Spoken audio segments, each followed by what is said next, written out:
For nearly 1,000 years, one fortress has collected more secrets, more screams and more souls than any other building in English history. Kings have entered through its gates. Queens have knelt before its executioners. Children have vanished into its shadows, never to be seen again. The Tower of London has watched it all. And tonight, we're going to walk through those ancient stones together, from the very first foundation laid in blood, all the way to the ravens who guard it still. Here's what really happened behind those walls. If you enjoy these history stories, a like or subscribe is always nice. Drop your city in the comments too. Love seeing where everyone's listening from tonight, so get comfortable. Seriously, fix your pillows, pull up that blanket. Because we're going back almost 1,000 years to a time when England wasn't even England yet. Not really. It was about to become something else entirely. And it all started with a battle, a conqueror, and a fortress designed to terrify everyone who saw it. Picture London in 1066. October, specifically. The air is cold and smells like smoke and old fish. The city isn't pretty. It's cramped, muddy, full of wooden houses packed together so tight that when one catches fire, half the neighbourhood goes with it. The people here speak English. They worship in English churches. Their kings have English names. And then comes William. William the Conqueror, Duke of Normandy, just killed their king at Hastings. Harold Godwinson took an arrow to the face, and now everything these Londoners know is about to change. William's army is marching toward the city, and nobody knows what's going to happen next. Well, William knew. He didn't just want to conquer England, he wanted to break it, to make sure these stubborn island people never forgot who was in charge now. And the best way to do that, build something so massive, so terrifying, that every time they looked up at the sky, they'd see Norman stone looking back down at them. Within weeks of taking the crown, William ordered construction to begin. Right there, at the southeast corner of London's old Roman walls, overlooking the River Thames. The spot was perfect, strategic. You could see anyone coming from miles away, and more importantly, everyone in London could see the fortress going up, stone by stone, day after day. A Norman chronicler at the time wrote that William's men built fortifications against the restlessness of the huge and brutal populace. Yeah, the locals weren't happy about being conquered. Shocking, right? And William didn't even speak English. Can you imagine? Your new king shows up and you can't understand a word he's saying. Just points at things and yells in French. The first structure was wooden. Most early medieval fortresses were. Hollywood likes to show you stone castles everywhere, but in 1066 wood was faster. You could throw up a wooden palisade in weeks. Stone took years, decades even. But William wanted stone. He wanted permanence. He wanted his statement carved into the London skyline forever. Around 1078, construction began on what would become the White Tower, the great square keep at the heart of everything. And let me tell you about this building. The White Tower rose 90 feet into the air. Its walls were 15 feet thick in places. 15 feet! You could fit a small apartment inside those walls. The English labourers forced to build it must have looked at the blueprints and just despaired. Because not only were they building the instrument of their own oppression, they were building it for a foreign king who just killed everyone they loved at Hastings.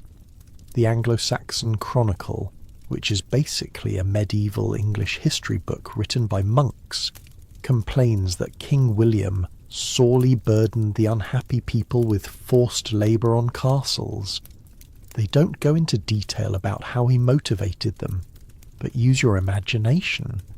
It wasn't with pizza parties and positive reinforcement. The stone came from Caen in France, bright white limestone that glowed in the sun. That's where the name comes from, the White Tower.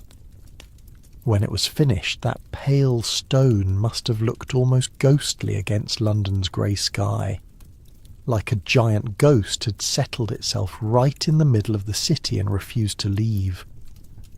Inside, the White Tower had two purposes that existed in constant tension with each other. Upstairs there were sumptuous chambers for the king, tapestries, fireplaces, a private chapel, all the comforts a medieval monarch could want, and below, they left that space open for something else entirely, the dungeons. From the very beginning, the tower was designed to hold prisoners. It wasn't an afterthought. It was the whole point.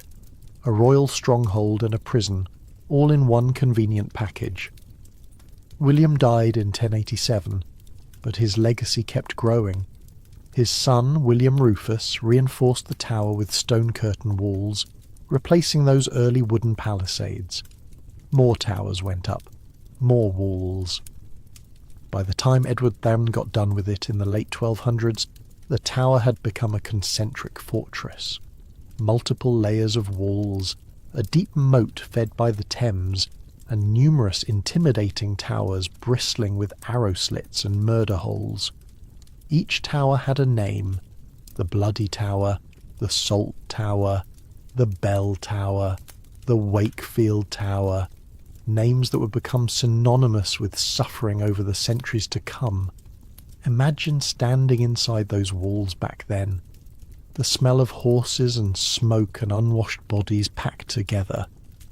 The constant noise of construction, hammering and shouting in French and English and whatever other languages the workers spoke. The clank of armour as soldiers patrolled the battlements. And underneath it all, the ever-present sound of the Thames, that dark ribbon of water that connected London to the sea and brought ships from all over the known world. The tower wasn't just a fortress, it was a small city unto itself. Blacksmiths working, their forges, cooks preparing meals for hundreds of people, servants scurrying through corridors, priests saying mass in the chapel, and always, always, the prisoners, locked away in their cells, scratching the days into stone walls, waiting to learn their fate. Kings poured money into this place. Henry III, Edward I. They knew something important. Whoever held the tower held London, and whoever held London held England. It was that simple. Now. Here's where we meet our first real character, and honestly he's kind of my favourite, because of the sheer audacity of what he pulled off. Ranulph Flambard. Picture a tall, portly man with clever eyes and an easy smile. Flambard was the Bishop of Durham, which sounds religious, but in 1100, being a bishop was mostly a business arrangement. He was really a royal administrator, a tax collector with a fancy hat. And here's the irony that makes this story perfect. Flambard had actually helped design parts of the White Tower. He knew its layout, its weaknesses, every nook and shadow. So when the new king, Henry III, accused Flambard of extortion and threw him in the tower, you'd think the man would know there was no escape. He'd built the prison himself. He knew how secure it was, but Flambard wasn't done yet. See, the thing about being a wealthy prisoner in medieval England is that you could still live pretty well. Flambard kept his servants. He could order in food. He had an allowance. It was more like house arrest for rich people than actual imprisonment. And Flambard used every advantage he had. One evening, he hosted a feast for his guards. A real party. The best wines money could buy. Roasted meats, music, laughter. The guards had been watching Flambard for months and nothing interesting ever happened. just a fat bishop eating and complaining. So they relaxed, they drank, they got drunk. And while they were drinking wine, Flambard's friends had smuggled something into the tower. Hidden inside a wine cask was a rope. That night, after the guards had passed out in a stupor of French wine, Flambard made his move. He tied the rope to something solid near his window, high up in the white tower.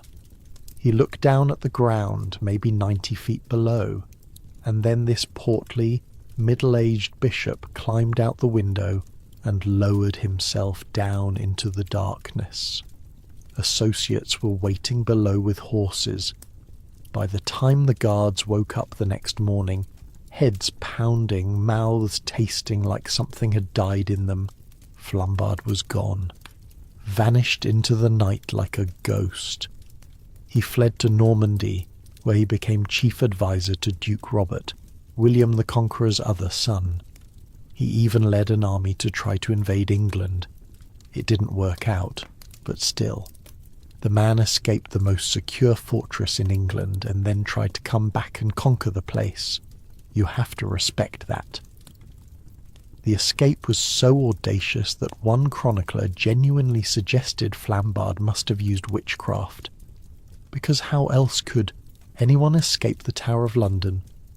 It had to be magic. It wasn't magic. It was wine, a rope, and knowing exactly how the system worked from the inside.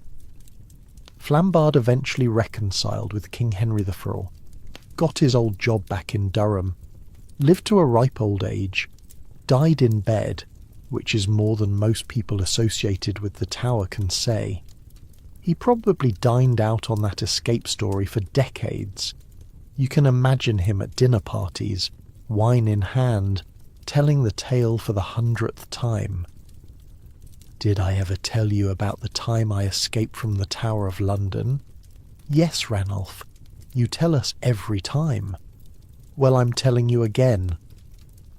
But his escape established something important.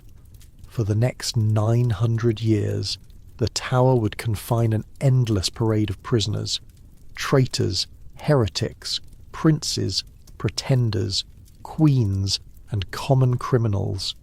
Some would vanish mysteriously, some would walk to the scaffold on Tower Green and kneel before the executioner's axe, and a lucky few like Flambard would find a way out, though it was probably best that he made his attempt early.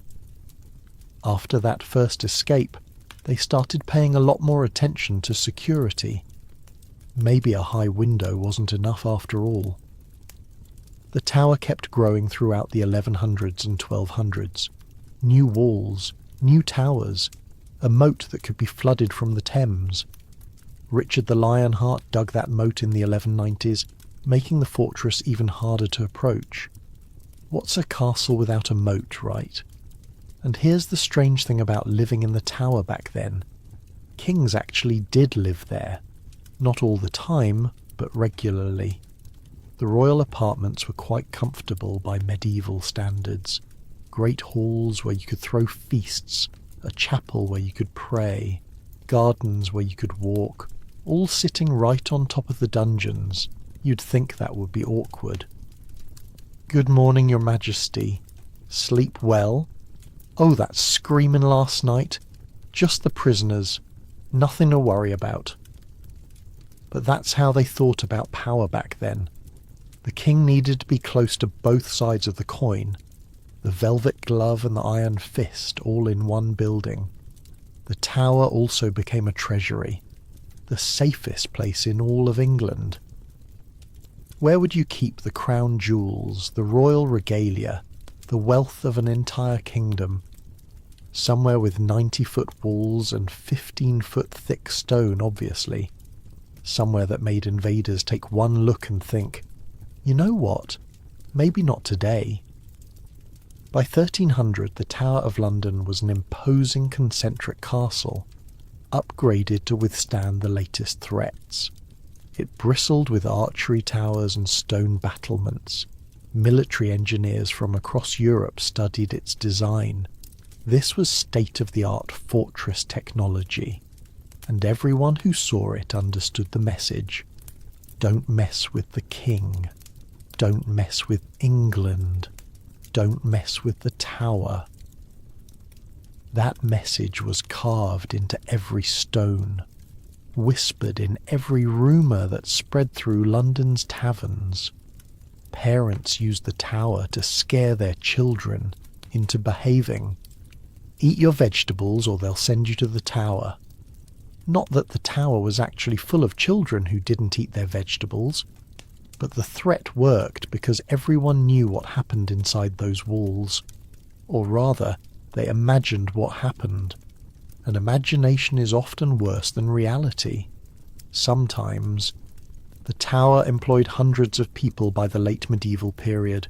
Yeoman warders who guarded the prisoners, soldiers who manned the walls, clerks who kept records of everything, the master of the ordnance who managed the kingdom's weapons, the keeper of the crown jewels, whose entire job was making sure nobody walked off with the king's shiny things. Speaking of which, those jewels would become the target of one of history's most audacious heists. But that's getting ahead of ourselves by about 400 years. Of course, that message only works if people believe it, if they're scared enough to stay in line, because walls, no matter how thick, are only as strong as the soldiers defending them, and the soldiers are only as loyal as their pay. In 1381, the tower would face its first and only successful breach, not by a foreign army, not by Vikings or French knights or Spanish conquistadors, by English peasants, angry English peasants, tens of thousands of them marching on London with murder in their eyes. But that story, and the blood that followed it, is for another stretch of our journey through these ancient stones. For now, just picture the tower as it stood at the end of the 1200s. White walls glowing in the moonlight, ravens circling overhead, drawn by the smell of the kitchens and maybe something else. The moat reflecting torchlight from the battlements. A fortress that had already seen one daring escape. A prison that had already begun collecting souls. And 900 years of history still to come. Your pillow is probably pretty comfortable right now, the blanket warm around you, unlike those medieval prisoners huddled in cold cells, listening to the rats scurrying in the walls and the water dripping from the ceiling. The tower never slept. Guards walked the walls all night, calling out the hours. Church bells rang across the city. The Thames lapped against the southern walls, carrying whatever London decided to throw into it. Somewhere in those halls, future kings would pace and plan. Future queens would write desperate letters. Future children would play games in the morning sun, not knowing they'd never leave this place alive. But all of that was still to come. For now, the tower just waited. Patient as stone, collecting. The tower kept growing. More walls, more towers, more reasons for Londoners to look up and feel that knot in their stomachs. But somewhere along the way, the kings of England decided that intimidation wasn't enough. They wanted to impress people too, so they started collecting animals. Not dogs and cats, not horses, though they had plenty of those. No. The medieval kings of England wanted the weird stuff, the exotic stuff, the kind of animals that would make visiting diplomats say, "What the hell is that?" and then go home to tell everyone about the crazy English king with the menagerie. It started small, a few big cats here and there, gifts from foreign rulers trying to stay on England's good side. But by the 1200s, the Tower of London had become something nobody expected. A zoo. Picture this. You're a regular Londoner in 1252.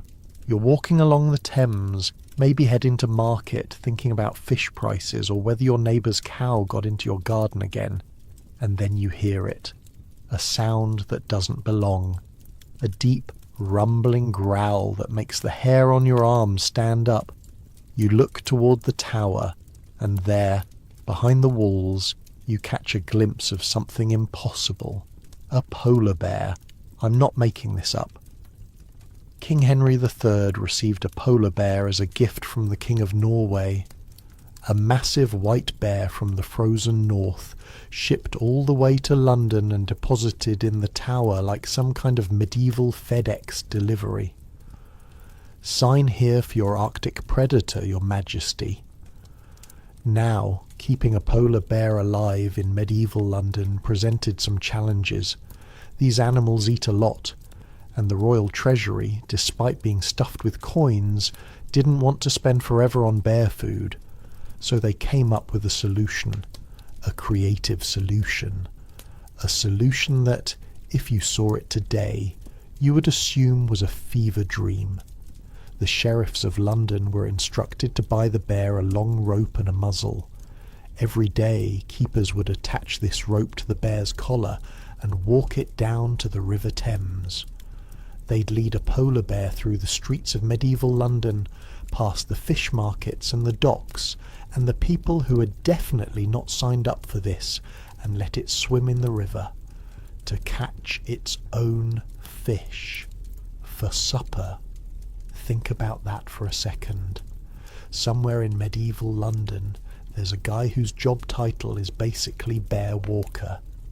He wakes up every morning knowing that today, like yesterday, he's going to strap a rope to an apex predator and lead it through crowded streets to go fishing.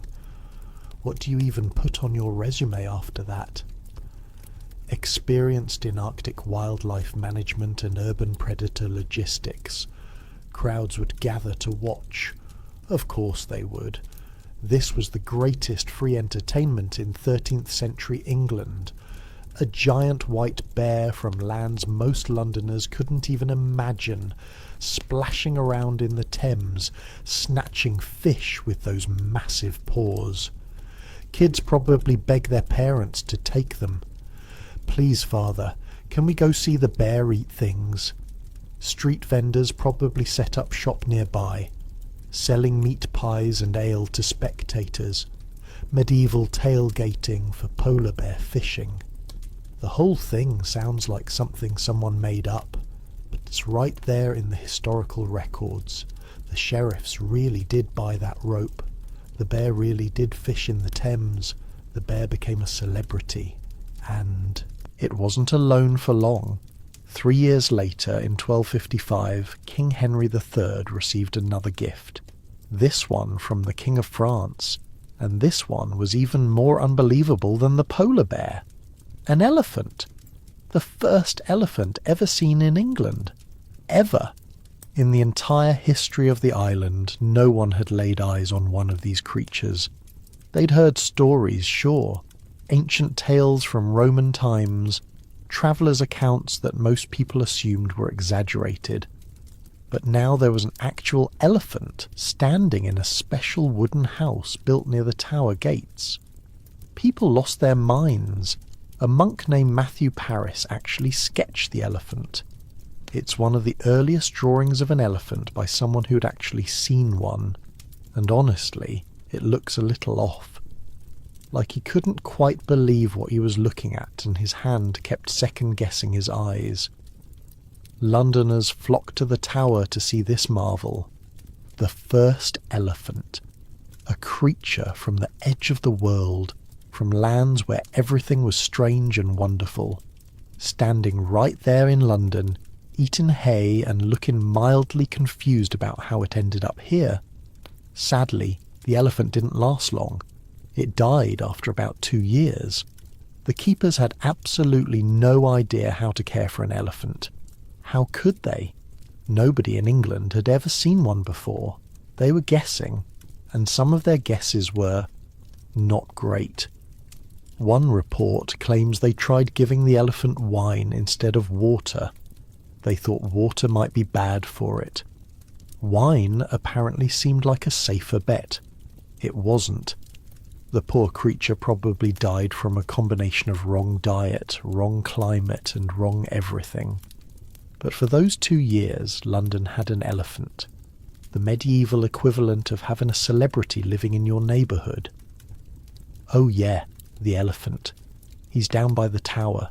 Saw him yesterday, looking a bit tired, honestly. The menagerie kept growing after that. Lions, leopards, a hyena at some point, all these dangerous animals prowling around in cages within the tower walls. At night their roars would echo across the fortress. Imagine being a prisoner, locked in your cell, listening to lions growling somewhere in the darkness. That's psychological warfare right there. Even if the lions couldn't reach you, you'd never quite believe it. The menagerie lasted for centuries, by the way, all the way until 1835, when the Duke of Wellington finally shut it down after a series of unfortunate incidents. A lion got loose, a leopard attacked a guard, the usual problems you have when you keep apex predators in medieval cages that were never designed for the job. But that's getting ahead of ourselves. Back in the 1300s, the tower was still growing, still collecting animals and prisoners and treasure, still looming over London like a stone giant that might wake up at any moment and crush everyone beneath it. The kings felt safe behind those walls, protected by stone and moat and the sheer terror the tower inspired in anyone who looked at it. They were wrong. In the summer of 1381, the tower faced its first and only breach, and it came from the last direction anyone expected. Not from France, not from Scotland, not from some foreign army with siege weapons and trained soldiers, from English peasants, tens of thousands of them, armed with farming tools and righteous fury. The peasants' revolt started over taxes. It usually does, doesn't it? The poll tax specifically, a flat tax that hit poor people way harder than rich people, because that's how flat taxes work. The peasants had been squeezed dry by years of plague and war and noble greed, and finally, in the summer of 1381, they snapped. They started marching, from Kent and Essex, from villages all across southeast England, picking up more people as they went. By the time they reached London, there were maybe 60,000 of them, maybe more. Nobody was counting carefully. They were too busy being terrified. The young King Richard II was only 14 years old. 14!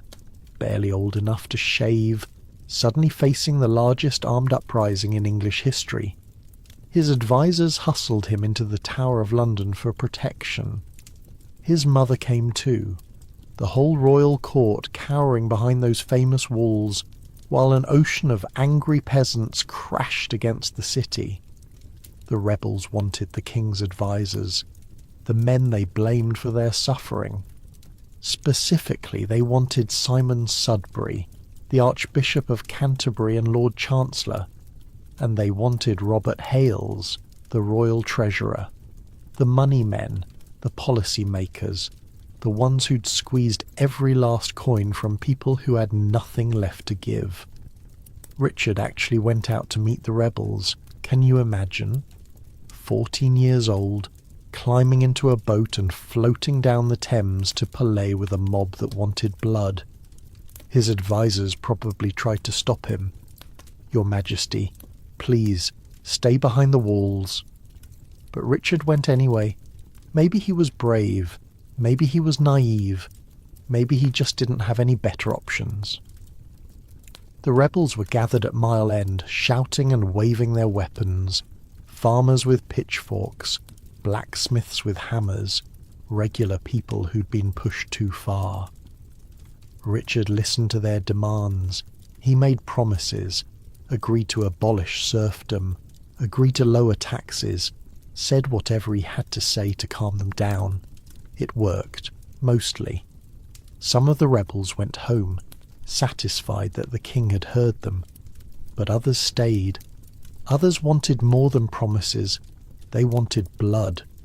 And while the king was away, a mob found their way to the tower.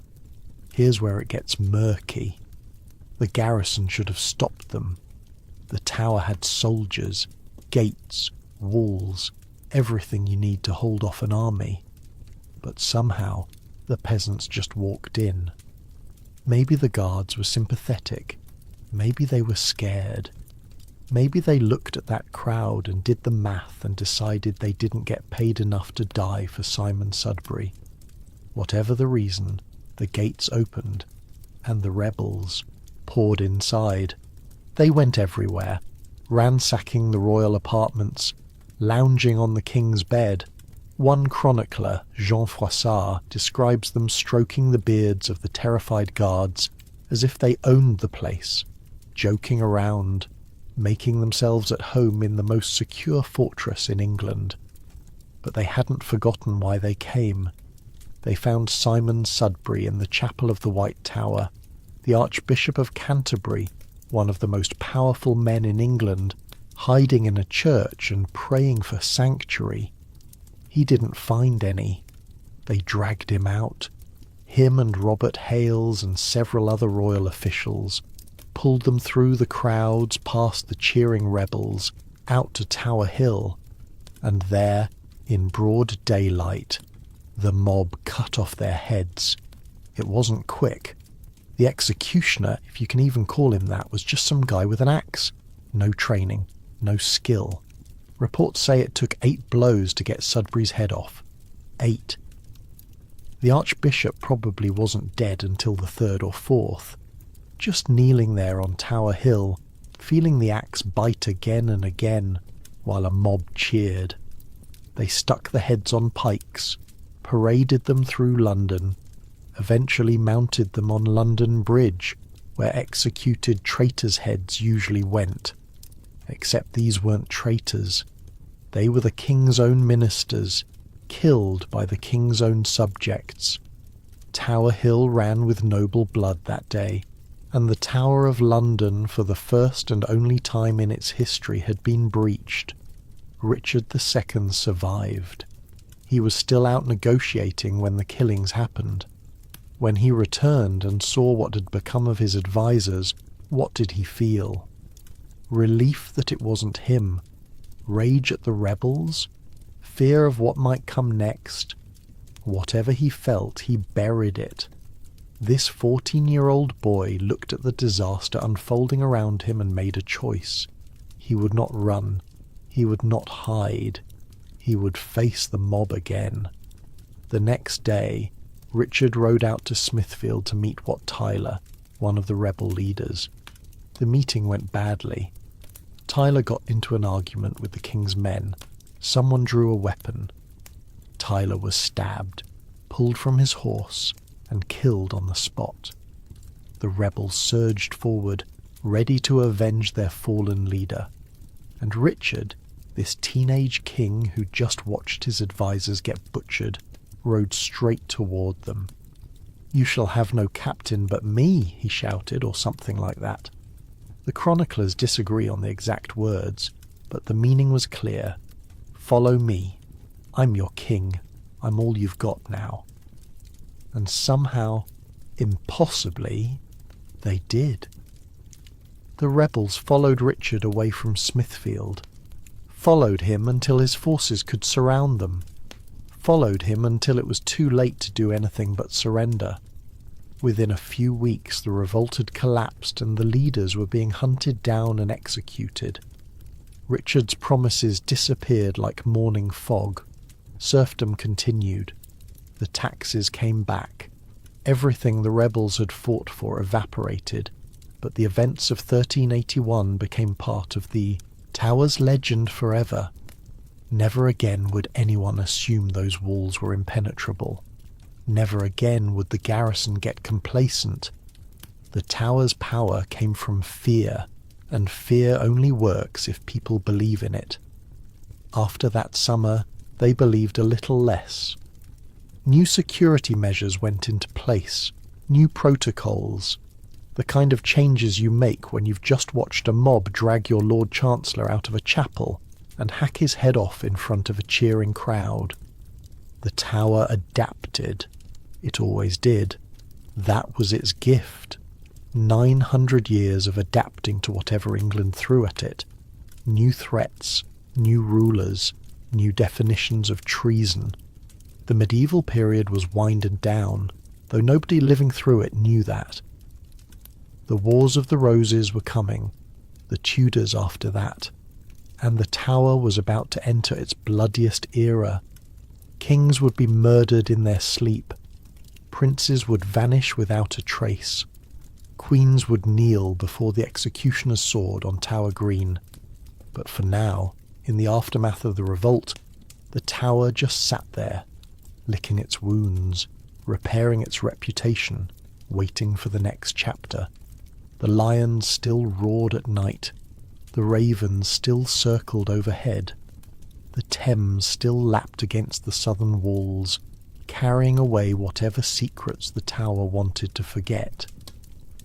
And somewhere in those cells, prisoners scratched another day into the stone, wondering if tomorrow would be the day they walked free, or the day they didn't walk at all. Your bed is probably feeling pretty comfortable right now. Soft mattress, clean sheets, no sounds of lions in the darkness or mobs at the gates. Just quiet, just warmth, just the story of 1,000 years, unfolding slowly as you drift. The tower remembers everything, every betrayal, every execution, every midnight prayer from someone who knew they'd never see morning. But you don't have to remember tonight, you just have to listen. The 15th century was not kind to England, or to anyone who wanted to be king of it. Two families had been ripping each other apart for decades. The House of York with their white rose, the House of Lancaster with their red. The Wars of the Roses, historians would later call it, which makes it sound almost romantic. It wasn't. It was cousins killing cousins, brothers betraying brothers, heads on spikes and bodies in shallow graves, and a throne that changed hands so often nobody could keep track anymore. And through all of it, the Tower of London kept doing what it had always done, collecting. The tower became a dumping ground for overthrown kings during these years, a place to stash the losers until someone decided what to do with them. Sometimes they walked out, sometimes they didn't walk at all. King Henry the Earl was one of the ones who didn't. Henry was a gentle man, too gentle for the savage world he'd been born into. He liked books and prayer and quiet contemplation. He founded Eton College and King's College at Cambridge. He cared about education and charity and all the soft things that get you killed when you're supposed to be a warrior king. The Yorkists deposed him in 1461, put Edward IV on the throne instead. Henry spent years in hiding, wandering through the north of England like a ghost, protected by loyalists who still believed in the old king. Eventually they caught him, brought him to London in chains, threw him in the Tower. He was held in the Wakefield Tower, a round stone chamber with narrow windows and a private chapel where he could pray. Henry prayed a lot. It was pretty much all he had left. For a while, it looked like he might survive. Edward IV didn't seem eager to kill him. Maybe he thought a living Henry, locked away and harmless, was less dangerous than a dead Henry who could become a martyr.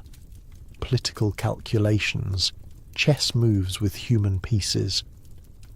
But then Henry's supporters made one last desperate push. They freed him briefly in 1470, put him back on the throne for a few chaotic months. It didn't last. Edward IV came roaring back, crushed the Lancastrian army at the Battle of Tewkesbury, and threw Henry right back in the Tower. This time, there would be no reprieve. On the night of May 21st, 1471, Henry VI died in his cell. The official story said he died of melancholy. Pure grief, basically. His heart just gave out from sadness, which is a lovely poetic explanation that absolutely nobody believed. Everyone knew he'd been murdered, probably stabbed, maybe strangled. The orders almost certainly came from Edward IV or from his brother Richard, Duke of Gloucester. Someone wanted Henry dead, and someone made it happen.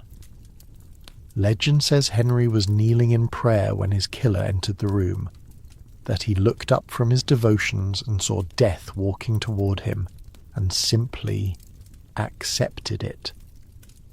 The Holy King, meeting his end in the chapel of the Wakefield Tower, blood spreading across the stone floor. People claimed to see his ghost afterward.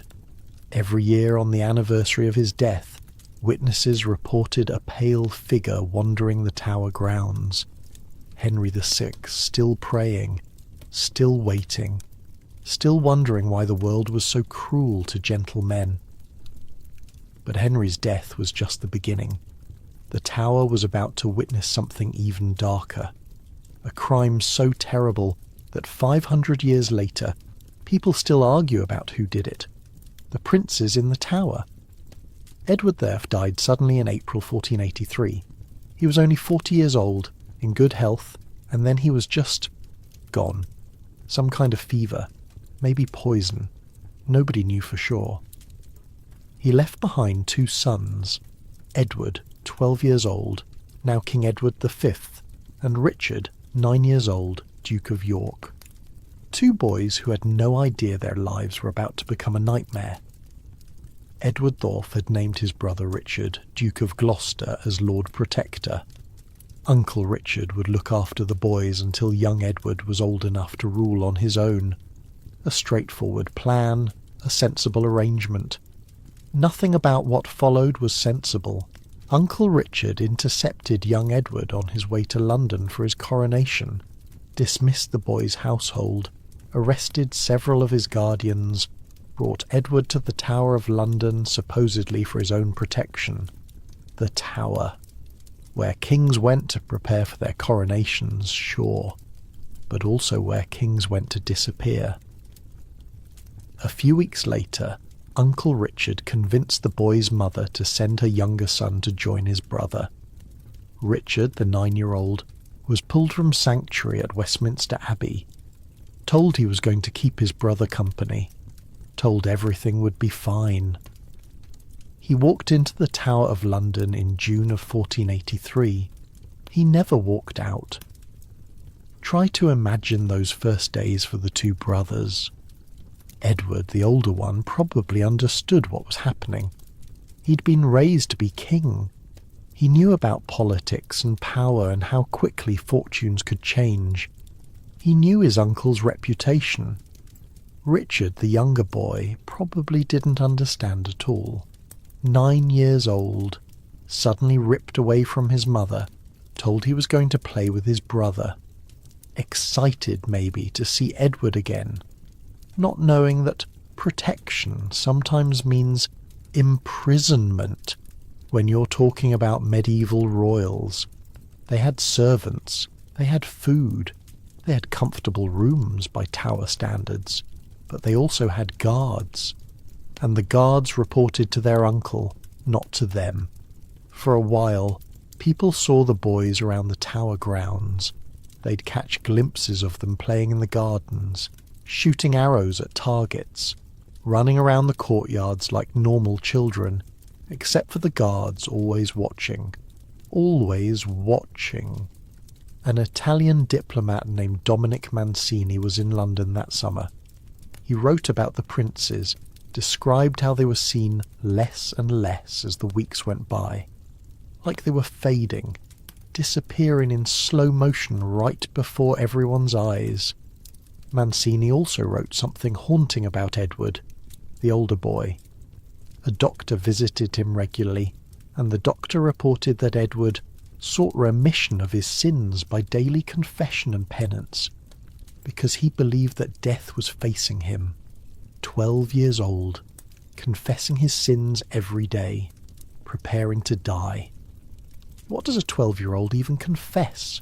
Not sharing his toys? being mean to his little brother. And here he was, kneeling in some cold tower chapel, asking God's forgiveness because he knew, somehow, that he wouldn't survive this. By autumn of 1483, the boys had vanished entirely.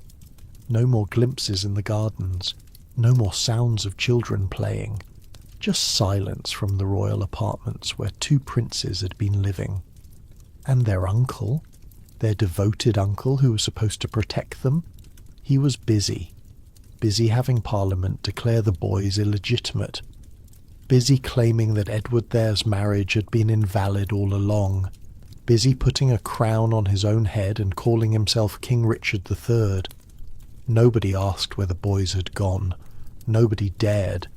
Richard was king now, and kings don't appreciate awkward questions about missing nephews. But people whispered. They always do. The whispers said Richard had ordered it done, sent men into the prince's chamber one night, had them smothered with pillows while they slept. Two boys, probably curled up together because they were scared and alone and all they had was each other. And then the pillow pressing down. And then nothing. A writer named Thomas Moore recorded one version of the story a few decades later. He said a man named James Tyrrell confessed to organising the murders, said two men crept into the bedchamber at midnight, wrapped the boys in blankets, and held them down until they stopped moving. Then they buried them, somewhere in the tower, under a staircase maybe, a shallow grave for two princes who should have been kings. Is the story true? Maybe. Moore was writing 40 years after the fact, working for the Tudors, who had every reason to make Richard III look like a monster. History is written by the winners, and the Tudors definitely won. But here's the thing. In 1674, nearly 200 years later, workmen were doing repairs in the Tower of London. They were digging around the base of a staircase leading up to the White Tower Chapel. Just routine maintenance, fixing some stones. And then their shovels hit something. Bones, two skeletons, small ones, children. They were buried about 10 feet deep, under the rubble and foundation stones, hidden so well that 2 centuries of residents had walked over them every single day without knowing. The workmen reburied them at first, probably thinking nothing of it. Old buildings have old bones.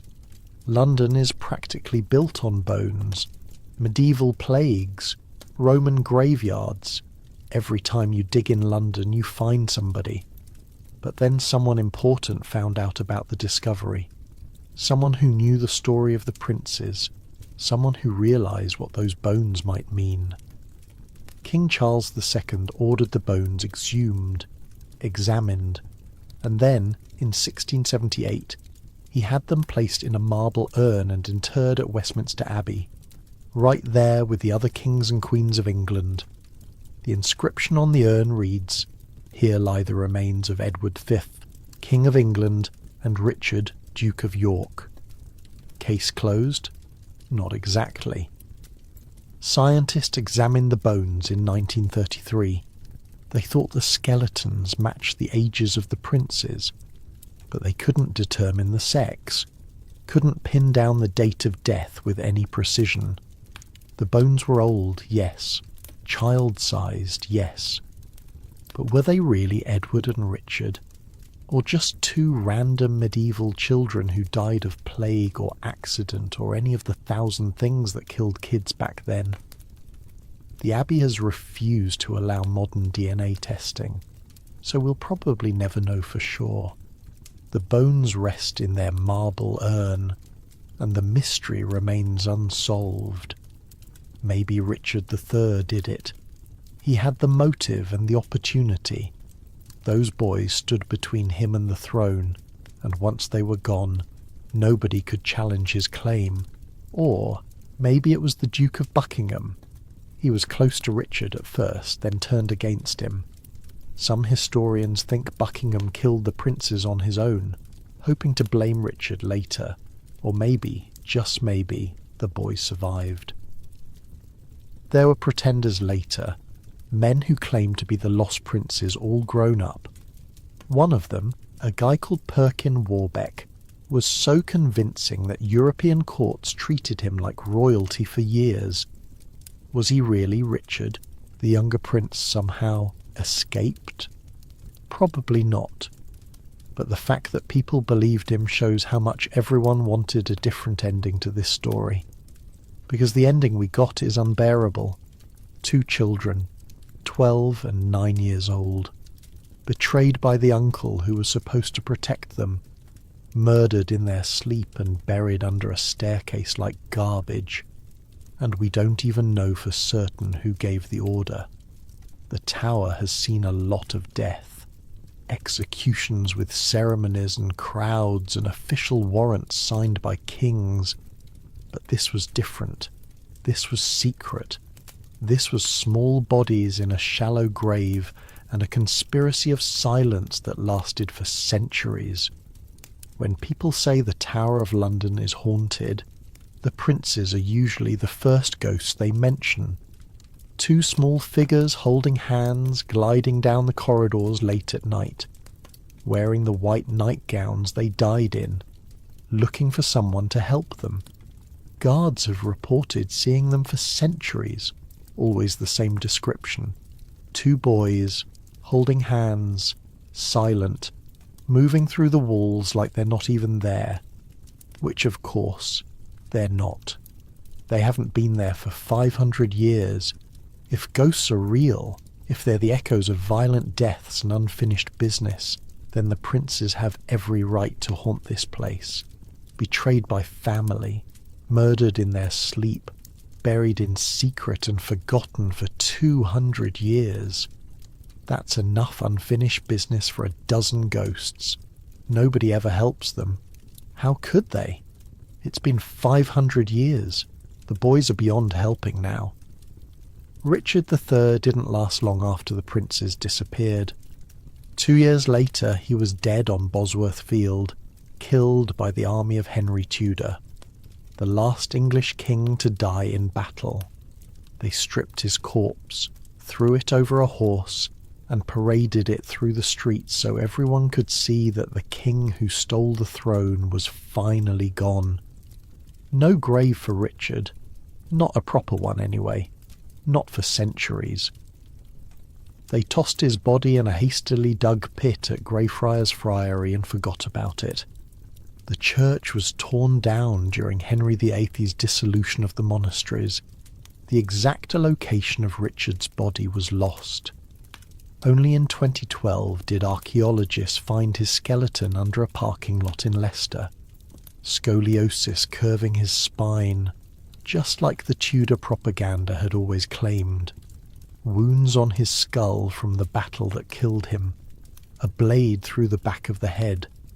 The king who maybe murdered 2 children, finally dug up and examined like evidence at a crime scene. They reburied him properly in Leicester Cathedral in 2015. Gave him the royal funeral he never got. Some people showed up to mourn, others showed up to curse. Even 500 years later, Richard III can still start an argument. But that still doesn't tell us what really happened in the tower that autumn of 1483. Doesn't tell us who gave the order. Doesn't tell us if those bones in Westminster Abbey are really the boys. Some mysteries don't get solved. They just get older. You're safe tonight. Warm in your bed. No uncles with ambitions. No guards outside your door. No cold tower walls closing in around you. Just the story. Just the ghosts of 2 boys who never got to grow up. The tower kept their secret for nearly 200 years. Kept those bones hidden under a staircase while kings and queens came and went overhead. And even now, even with the bones moved to Westminster, the tower remembers. It always remembers. The Tudors changed everything about the tower. Before them, the fortress had been a prison, sure, a place where traitors waited and sometimes died. But the Tudors turned it into something else entirely. A machine. A factory for producing corpses on a royal schedule. And no Tudor was more prolific at filling the tower than Henry VIII. You probably know the rhyme about Henry's 6 wives. Divorced, beheaded, died. Divorced, beheaded, survived. Cute little memory trick that glosses over the fact that 2 of those women had their heads cut off in the Tower of London while their husband watched from a comfortable distance. Anne Boleyn was the 2nd wife, the one Henry tore apart his entire kingdom to marry. He broke with the Catholic Church, declared himself head of the Church of England, and burned centuries of tradition to the ground, all because he wanted Anne. And then, 3 years later, he wanted her dead. Anne arrived at the Tower on May the 2nd, 1536. She came by barge, sliding down the Thames on a grey afternoon. The same river she'd travelled for her coronation 3 years earlier, when the whole city celebrated and cannons fired salutes, and everyone pretended to be happy that Henry had finally gotten rid of his Spanish wife. This time there were no cannons, no cheering crowds, just the water slapping against the boat and the looming walls getting closer. She entered through Traitor's Gate, the water entrance, the one reserved for prisoners accused of crimes against the crown. Anne Boleyn, Queen of England, pulled through an archway that practically had "You're going to die here" carved into the stones. The constable of the Tower met her at the gate, Sir William Kingston, a man who had the unfortunate job of keeping doomed royals comfortable before their executions. He would write detailed reports about Anne's final days, preserving her words for history.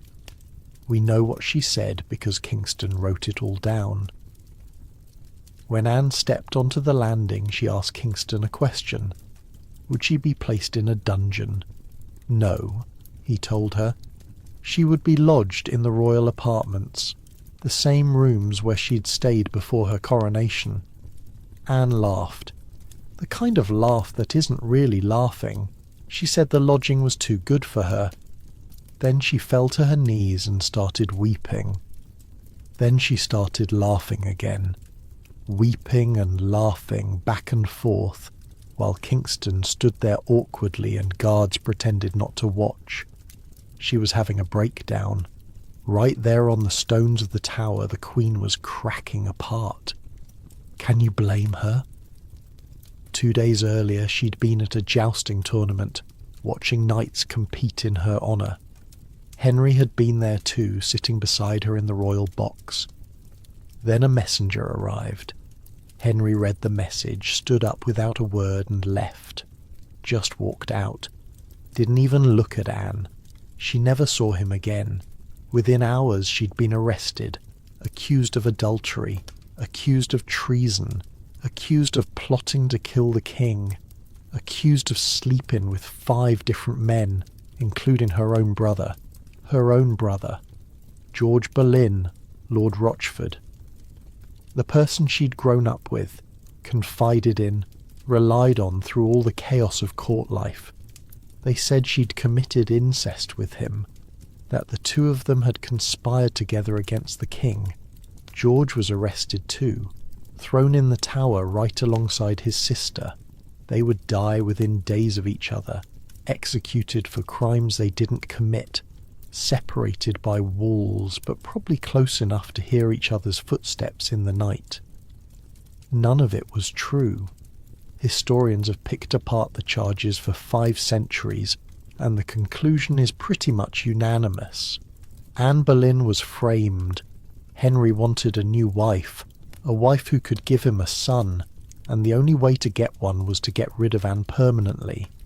Divorce wasn't enough this time. He needed her dead. Anne had given him a daughter, Elizabeth, the future Virgin Queen, but daughters didn't count. Not to Henry.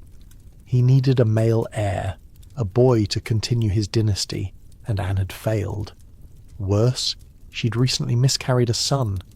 Henry saw it as a sign from God. His marriage was cursed. Anne was cursed. So they invented crimes. Tortured a musician named Mark Smeaton until he confessed to sleeping with the Queen. Arrested 4 other men on equally flimsy evidence. Built a case out of gossip and innuendo and forced confessions. The trial was a formality. Everyone knew the verdict before they even called the first witness. Anne spent 17 days in the Tower. 17 days of waiting, of not knowing exactly when it would happen, of pacing those royal apartments where she'd once dressed for her coronation, wearing the same walls like a cage now. Kingston reported that her mood swung wildly. Sometimes she was calm, almost serene, joking with her ladies about how she'd be known as Queen Anne Lackhead, dark humour from a woman staring down a headsman's blade. Other times she broke down completely, wept for hours, prayed on her knees until her legs went numb, asked over and over if she would feel any pain. She asked Kingston about the execution itself. He tried to reassure her. The executioner was very good, he said, very experienced. Anne touched her own throat. Her neck was small, she said. It would be easy. Then she laughed again. That broken laugh. On May 19th, 1536, they came for her. Henry had granted her one small mercy. Instead of an English headsman with an axe, he'd sent for a French swordsman from Calais. The best in the business, a man who could take a head off with one clean stroke. An axe, you see, wasn't always reliable. It was heavy and blunt and required a lot of force. Sometimes it took 2 swings, 3, more.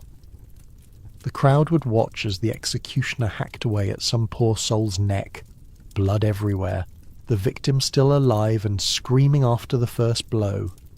A sword was different, lighter, sharper. In the hands of an expert, it cut through bone and muscle before the victim even knew what was happening. It was considered the most humane way to die by decapitation, a courtesy reserved for royalty and high nobility. Henry wanted Anne dead, but he didn't want her to suffer. Maybe that was love. Maybe it was just good publicity. Either way, he paid extra for the specialist from Calais. The execution was supposed to happen on the 18th, but it got delayed. Something about the swordsman not arriving in time. Anne had to wait an extra day, an extra night of not sleeping, of knowing exactly what the morning would bring, of watching the sun set and knowing she'd never see another one. When Kingston told her about the delay, she was distraught. She'd prepared herself, steeled herself, and now she had to do it all over again. "I hear the executioner is very good," Kingston told her, trying to offer some comfort. Anne put her hands around her throat. "I have only a little neck," she said. Then that laugh again, that horrible broken laugh. When the moment finally came, she walked out to Tower Green with steady steps. A small crowd had gathered, not the massive mob of a public execution on Tower Hill, just a few hundred witnesses carefully selected. Henry wanted this done quietly. Anne wore a grey damask gown with a red petticoat underneath. Her dark hair was pinned up, leaving her neck bare. She carried a small prayer book, her fingers probably white from gripping it too hard. She made a short speech, praised Henry as a good and gentle king, asked the crowd to pray for her soul, never admitted to any crime, but never protested her innocence either. Just a few careful words, chosen to protect her daughter Elizabeth, who was only 2 years old. If Anne had raged against Henry, if she'd proclaimed her innocence from the scaffold, it might have made things worse for the little girl she was leaving behind. So she said nothing that could be used against her family. Even facing death, she was thinking about Elizabeth. The swordsman was standing off to the side, hidden among the crowd. He didn't mount the scaffold with his weapon drawn, didn't let Anne see the blade coming. She knelt in the straw, still praying, and he came up behind her silently. There was a trick executioners used. To make it quick and clean, they needed the victim to stretch their neck, to hold perfectly still. So he said something, called out to an assistant about the sword. Anne turned her head slightly toward the sound. One stroke. That's all it took. The French swordsman was worth every penny Henry paid him. Her ladies wrapped the head and body in white cloth. Nobody had remembered to order a coffin, so they found an old arrow chest and used that instead. Crammed the Queen of England into a box meant for storing arrows and buried her under the floor of the chapel of St. Peter ad Vincula, right there in the tower. She never left. 6 years later, Henry sent another wife to the same place. Catherine Howard was young, probably around 17 when she married the king, though her exact birth date is lost. She was bubbly, flirtatious, full of life, everything that Anne had been, but without Anne's sharp intelligence. She was also terrified of Henry. Who wouldn't be? By 1540 he was 50 years old, massively overweight, with a rotting ulcer on his leg that stank so badly courtiers would gag when they got too close. The handsome young king who had courted Anne Boleyn was long gone. In his place was a monster in constant pain, with a hair-trigger temper and a growing list of dead ex-wives. Catherine's crime was simpler than Anne's. She actually had been with other men before her marriage, and she may have been with one of them after, Thomas Culpeper, a gentleman of the King's Privy Chamber. Whether they actually committed adultery or just wrote some indiscreet letters is still debated. But it didn't matter. Once Henry found out about her past, once he saw those love letters she'd written to Culpeper, Catherine was finished. They arrested her in November 1541, dragged her screaming from her chambers at Hampton Court. She reportedly broke free from the guards and ran down a gallery toward the chapel where Henry was hearing Mass, shrieking for him to listen, to forgive her, to give her a chance to explain. He never opened the door. They took her to the Tower in February 1542. She was probably 18 years old, maybe 19. Nobody kept very good records of birthdays for girls back then. Girls were just married off when they looked old enough, and Catherine had looked old enough at maybe 15 or 16. She'd been queen for less than 2 years, had spent most of that time trying to keep an aging, temperamental king happy, while sneaking glances at younger men who didn't smell like rotting flesh. Can you really blame her? Catherine didn't have Anne's composure. She was hysterical for most of her imprisonment, crying constantly, begging for mercy that would never come, asking for her mother, even though her mother had been dead for years. She was a child who'd been thrown to a monster and was now paying the price for trying to survive. The night before her execution, she asked for the block to be brought to her cell. She wanted to practice, to figure out how to position her head so the axe would fall cleanly. A teenage girl kneeling in front of a wooden block in her prison cell, rehearsing her own death because she didn't want to mess it up in the morning. Think about that for a second. She was going to die, and she knew it, and she couldn't stop it. But she could control one thing. She could make sure she did it right. She could die with dignity, even if she hadn't been able to live with it. On February 13th, 1542, Catherine Howard walked out to Tower Green. Same scaffold, same spot where her cousin Anne had died 6 years earlier. The executioner was waiting. The block was the same one she'd practiced on. She was too weak to make much of a speech.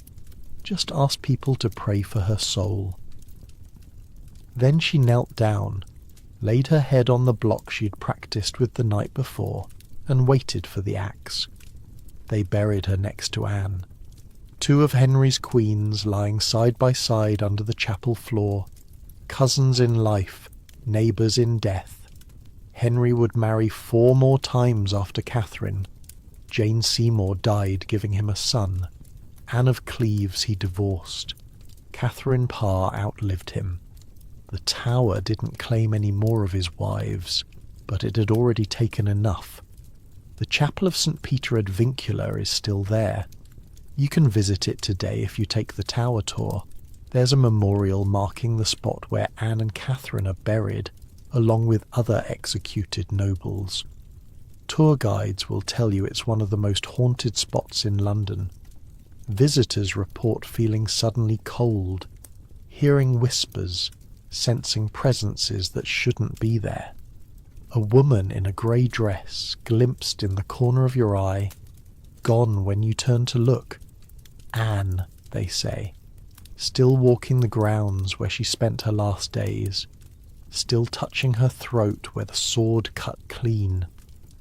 Maybe it's all nonsense, ghost stories for tourists, but standing in that chapel, knowing what happened there, knowing who's buried under your feet, it's hard not to feel something, hard not to imagine a dark-haired woman in a grey gown, pacing and praying, waiting for a morning that would never bring mercy. 17 days of waiting, 1 clean stroke, and 500 years of people still talking about her. That's Anne Boleyn's legacy. Not the love that started a revolution, not the daughter who became England's greatest queen, the Tower, the scaffold, the arrow chest for a coffin. Henry lived another 11 years after Anne died, got his son eventually, died fat and paranoid in 1547, surrounded by courtiers too frightened to tell him he was dying. Anne got 17 days. The Tower kept her, though, keeps her still. Henry VIII died in 1547, but the Tower kept busy. His son Edward VI took the throne at 9 years old. A sickly boy, pale and thin, coughing his way through a reign that everyone knew wouldn't last long. Edward was Protestant, fiercely so, and he surrounded himself with Protestant advisers who wanted to make sure the Reformation stuck. The problem was the line of succession. If Edward died without an heir, the crown would pass to his half-sister Mary, Catholic Mary. Mary, who wanted to drag England back to Rome and undo everything Edward and his advisers had built. So they made a plan, a stupid, desperate, doomed plan. They found a teenage girl named Jane Grey. Jane was 15 years old, bookish, serious, fluent in Greek and Latin. She spent her days studying scripture and writing letters to Protestant theologians on the continent. She had no interest in politics, no ambition for power, no desire to be anything other than a scholar. But she had royal blood. Her grandmother had been Henry VIII's sister. That made Jane a distant heir to the throne, far enough removed that she'd never normally matter, but close enough to be useful if you wanted to skip over the Catholic princesses. Edward's advisers, led by the Duke of Northumberland, convinced the dying king to change the succession. Bypass Mary, bypass Elizabeth, put Jane on the throne instead. Oh, and marry Jane to Northumberland's son first, just to make sure the Duke stayed in power. Jane didn't want any of it. When they told her she was going to be queen, she reportedly fainted. Then she cried. Then she tried to refuse. But nobody cared what Jane wanted. She was a piece on a chessboard, and the men playing the game had already decided where she'd go. Edward died on July 6, 1553. 4 days later, Jane was proclaimed Queen in London. She lasted 9 days. 9 days of wearing a crown she never asked for. 9 days of signing documents with hands that probably shook. 9 days of pretending to be a monarch while everyone around her scrambled to secure their positions. Then Mary arrived with an army, and the whole thing collapsed. The people of England, it turned out, didn't much care about Protestant succession plans cooked up by scheming dukes. They cared about legitimacy. Mary was Henry VIII's daughter. Jane was some random cousin nobody had heard of. The choice was obvious. Northumberland surrendered.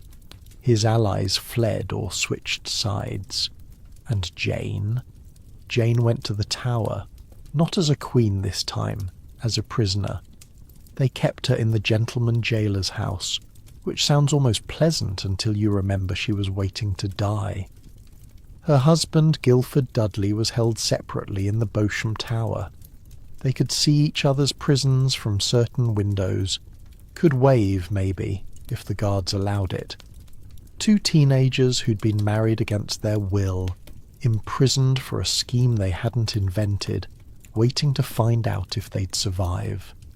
Jane spent her days reading, praying, writing letters to her family. She was allowed books, at least. Her beloved Greek texts, her Latin scriptures. Whatever comfort she could find in those pages while the walls closed in around her. She also received visitors. Catholic priests came to try to convert her. If Jane would renounce Protestantism, maybe Mary would be more merciful. Maybe there was a way out. Jane refused. Politely, firmly, completely. She debated theology with these priests, matching them argument for argument, holding her ground even though her life might depend on giving in. Her faith was the one thing she'd chosen for herself, the one thing nobody had forced on her. She wouldn't surrender it. For a while, it looked like they might survive anyway. Mary wasn't eager to execute her young cousin. Jane was a pawn, not a mastermind. Everyone knew that. Mary wanted to be merciful, wanted to show she was different from her father, different from the bloody tyrant who'd killed his wives and his friends with equal indifference. But then there was a rebellion. Thomas Wyatt led an uprising against Mary's planned marriage to Philip of Spain. The rebels marched on London, and even though Jane had nothing to do with it, even though she was locked in the Tower the whole time, Mary's advisors convinced her that Jane was too dangerous to live. As long as Jane breathed, Protestants would have a figurehead to rally around. The death warrant was signed. On February 12, 1554, Guildford Dudley was executed first.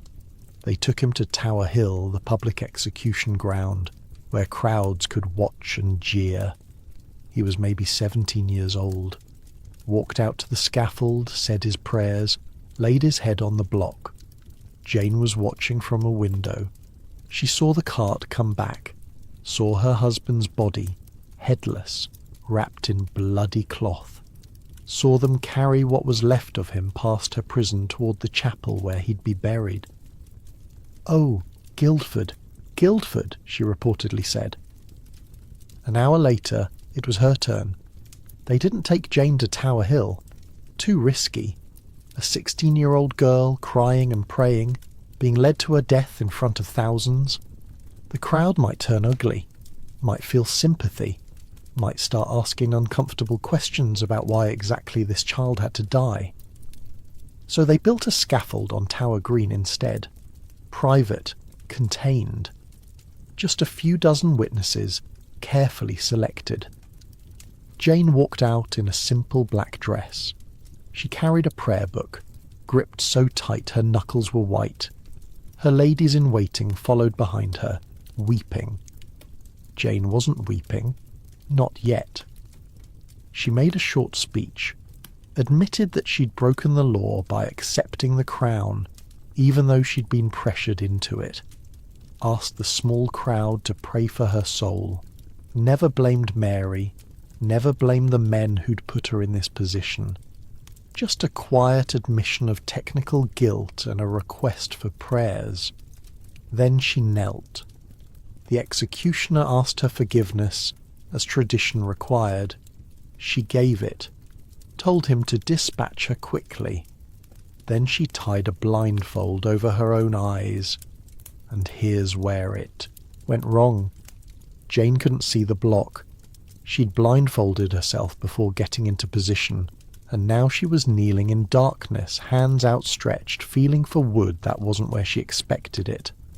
"What shall I do?" she asked. "Where is it?" Nobody moved. The witnesses stood frozen. The executioner waited, and this 16-year-old girl, blinded by her own hand, fumbled around on the scaffold floor, searching for the block where she was supposed to lay her head. Finally, someone guided her, helped her find it. She stretched her neck across the wood and whispered her final words, "Lord, into thy hands I commend my spirit." One stroke. It was over. They buried her in the chapel of St. Peter at Vincula, next to Anne Boleyn and Catherine Howard. Another woman killed for being inconvenient. Another body under the chapel floor. The famous painting of Jane's execution, the one by Paul Delaroche, captures that moment of blindfolded confusion. Jane in white groping forward, while a man guides her toward the block.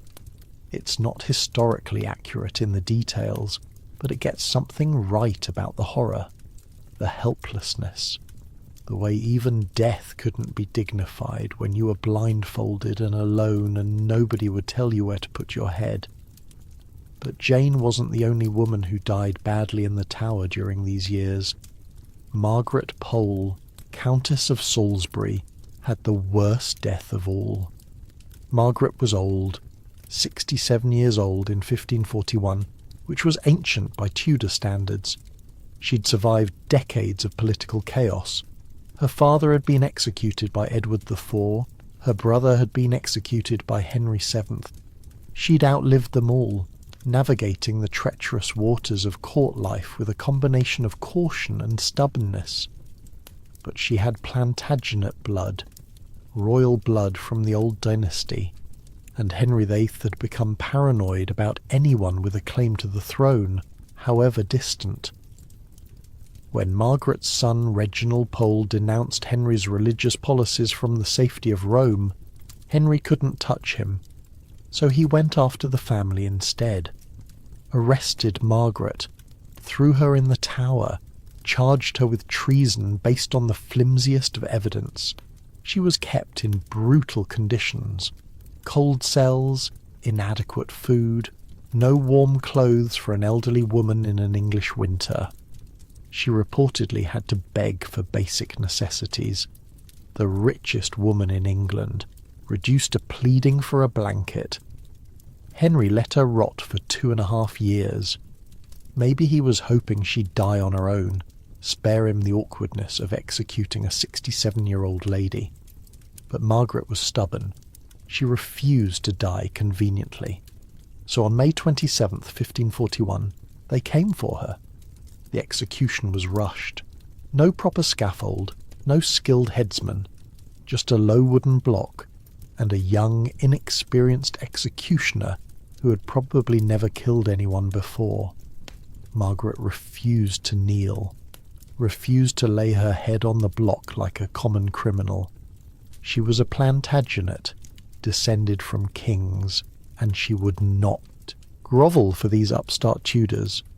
"So should traitors do," she reportedly said, "but I am none." What happened next was butchery. The young executioner swung his axe, missed her neck, hit her shoulder instead. Margaret screamed, tried to get up. He swung again, missed again, struck her head but didn't sever it. Blood everywhere now.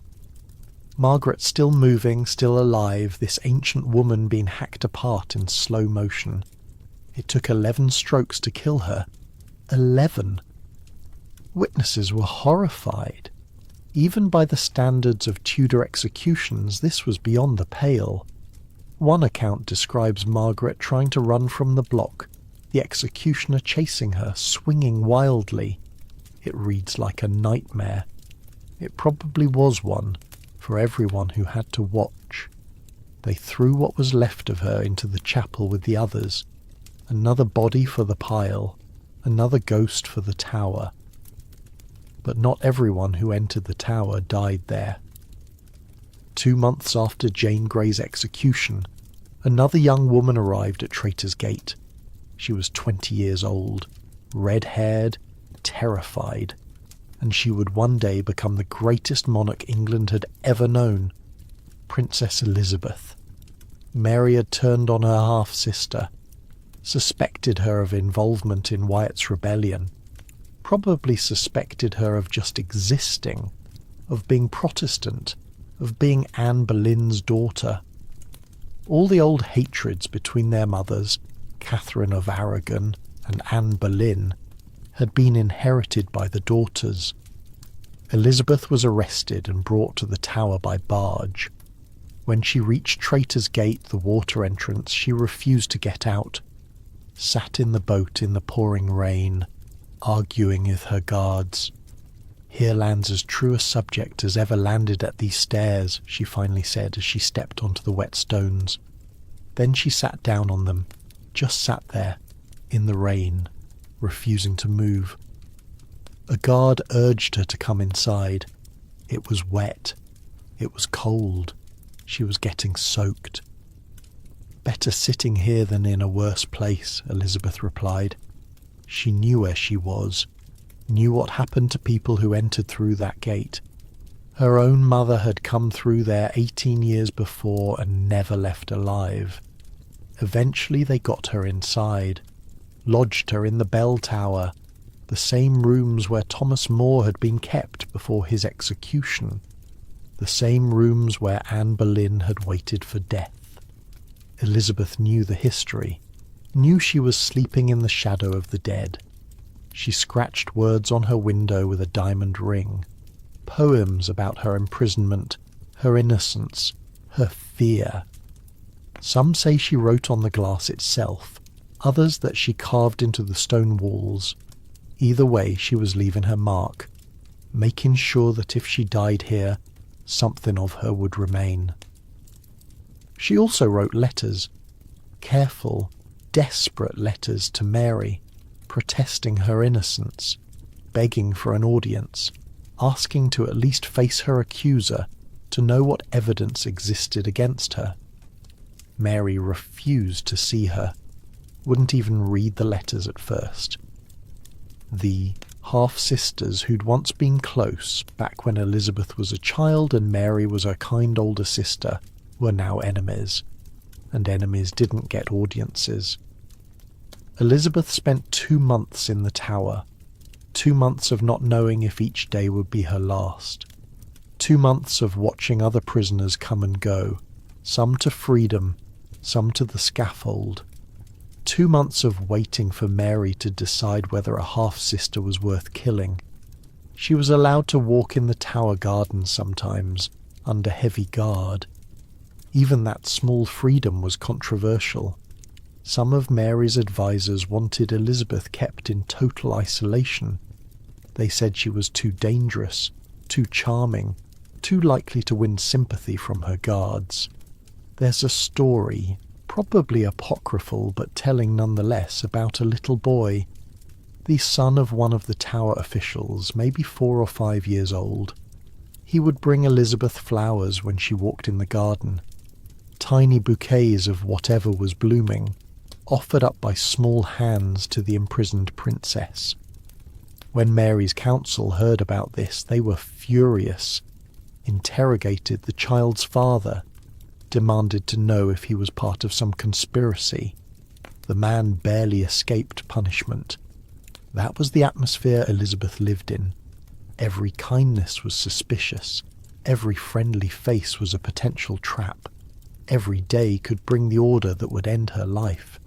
She reportedly slept badly, jumped at unexpected noises, examined her food carefully before eating, paranoid about poison. 20 years old, stuck in a stone prison, listening for footsteps that might be coming to take her to the scaffold. In the end, Mary couldn't do it. There was no evidence, no proof of Elizabeth's involvement in any plot. Executing her would look like murder, not justice. And Mary, whatever her faults, wanted to be seen as just. On May 19th, 1554, Elizabeth was released from the Tower.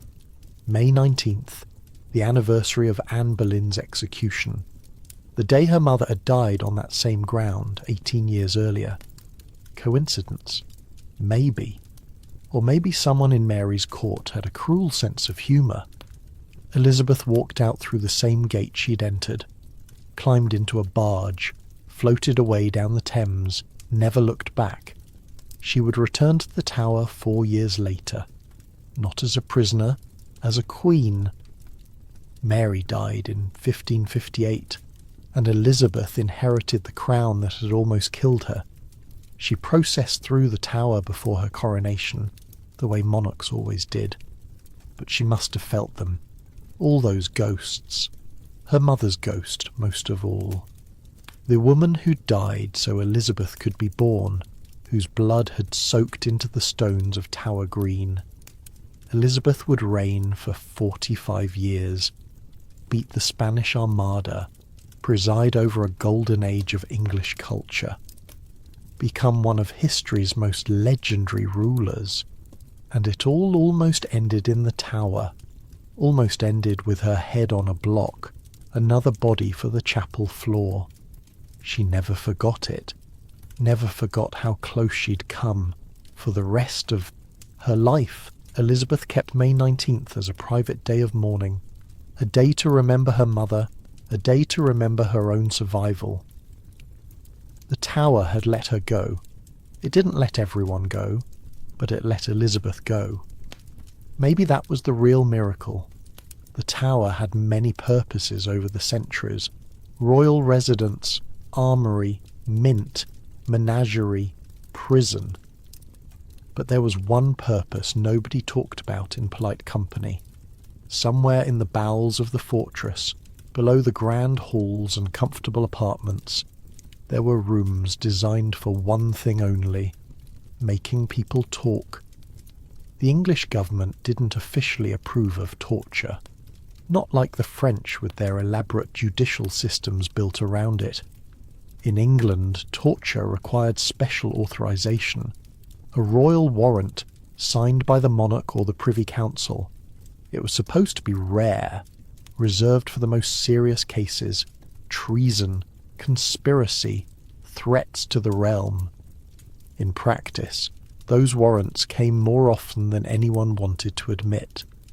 The Tower's basement held the equipment, heavy iron devices, some of them centuries old, maintained by men whose job titles never appeared in official records.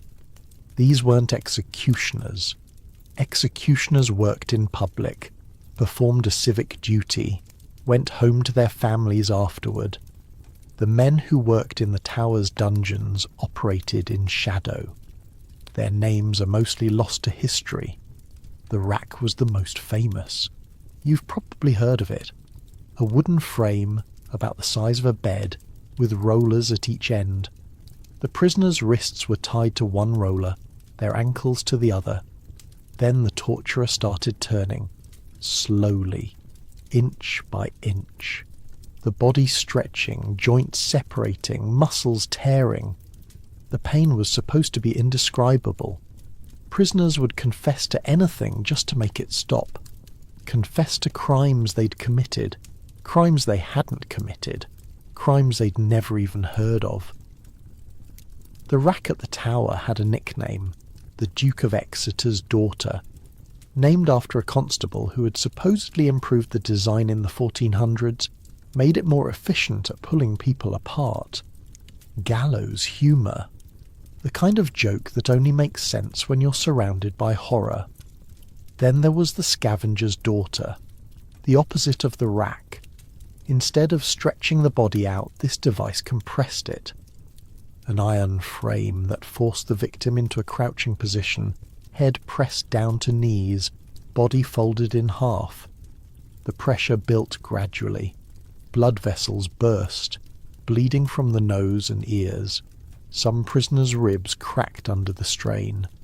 A man named Skevington invented it during Henry VIII's reign, so it was also called Skevington's gyves. Another charming nickname for another charming device. There were the manacles too, iron cuffs attached to the ceiling by chains. Prisoners were suspended by their wrists, feet barely touching the ground, for hours at a time. The weight of their own bodies slowly dislocated their shoulders. Guards would come back to find prisoners, hanging limp, arms twisted at unnatural angles, too broken to even scream anymore. And there was the little ease, not a torture device exactly, more like a cell, a tiny stone closet maybe 4 feet on each side, too small to stand up in, too small to lie down in, too small to sit comfortably. Prisoners were crammed inside and left there, days sometimes, weeks, forced into a permanent crouch, muscles cramping, mind breaking, begging to be let out even if it meant the rack was waiting. The Little Ease still exists technically. Tourists walk past it on tower tours. Most don't even notice it. Just a small door in a stone wall. Nothing to indicate what happened inside. These devices were used on men and women alike. Rank didn't always protect you. Wealth didn't protect you. Even the cloth didn't protect you, if the crown wanted you badly enough. Anne Askew found that out in 1546. Anne was a gentlewoman from Lincolnshire, educated, articulate, deeply committed to the Protestant faith. She'd left an unhappy marriage and come to London, where she fell in with reformers who wanted to push the English Church further from Catholic tradition. This was dangerous. Henry VIII had broken with Rome, sure, but he wasn't fully Protestant either. He liked being head of the church, didn't much like people telling him what to believe. And by 1546 the king was old, sick, paranoid, and looking for heretics to burn. Anne was arrested that spring, accused of denying the Catholic doctrine of transubstantiation. In other words, she didn't believe the communion bread actually became Christ's body. A theological dispute that shouldn't matter to anyone except priests and scholars. But in Tudor England, it could get you killed. They brought her to the Tower for questioning, and when questioning didn't work, they brought her to the rack. Anne Askew was one of the only women ever officially tortured in the Tower. The Lord Chancellor himself, Thomas Wriothesley, oversaw her interrogation. He wanted names, other Protestant sympathisers, ladies at court, maybe even the Queen, who might share Anne's beliefs. Anne wouldn't give them up. Not one name, not one hint. They stretched her on the rack until, by her own account, she was nigh dead. Her joints separated. Her body was so damaged that when they finally took her off, she couldn't walk, couldn't even stand. The official torturer, a man named Anthony Knivett, reportedly refused to keep turning the rollers at some point, said it was too much. Wriothesley himself had to take over the cranking. Think about that. A Lord Chancellor of England, one of the most powerful men in the kingdom, personally operating a torture device on a young woman because even the professional torturer thought it had gone too far. Anne still didn't talk. A month later they burned her at the stake. She had to be carried to the execution in a chair because her legs no longer worked. They chained her upright to the stake because she couldn't stand on her own. And when the flames rose around her, she reportedly never made a sound. Anne Askew's story was published after her death, smuggled out of England by Protestant sympathisers. It became a bestseller across Europe, proof of Catholic cruelty, propaganda for the Reformation. Her suffering wasn't meaningless, but it was still suffering. 60 years later, another prisoner faced the Tower's interrogators. his story would become even more famous. Guy Fawkes, November 5th, 1605, the Gunpowder Plot.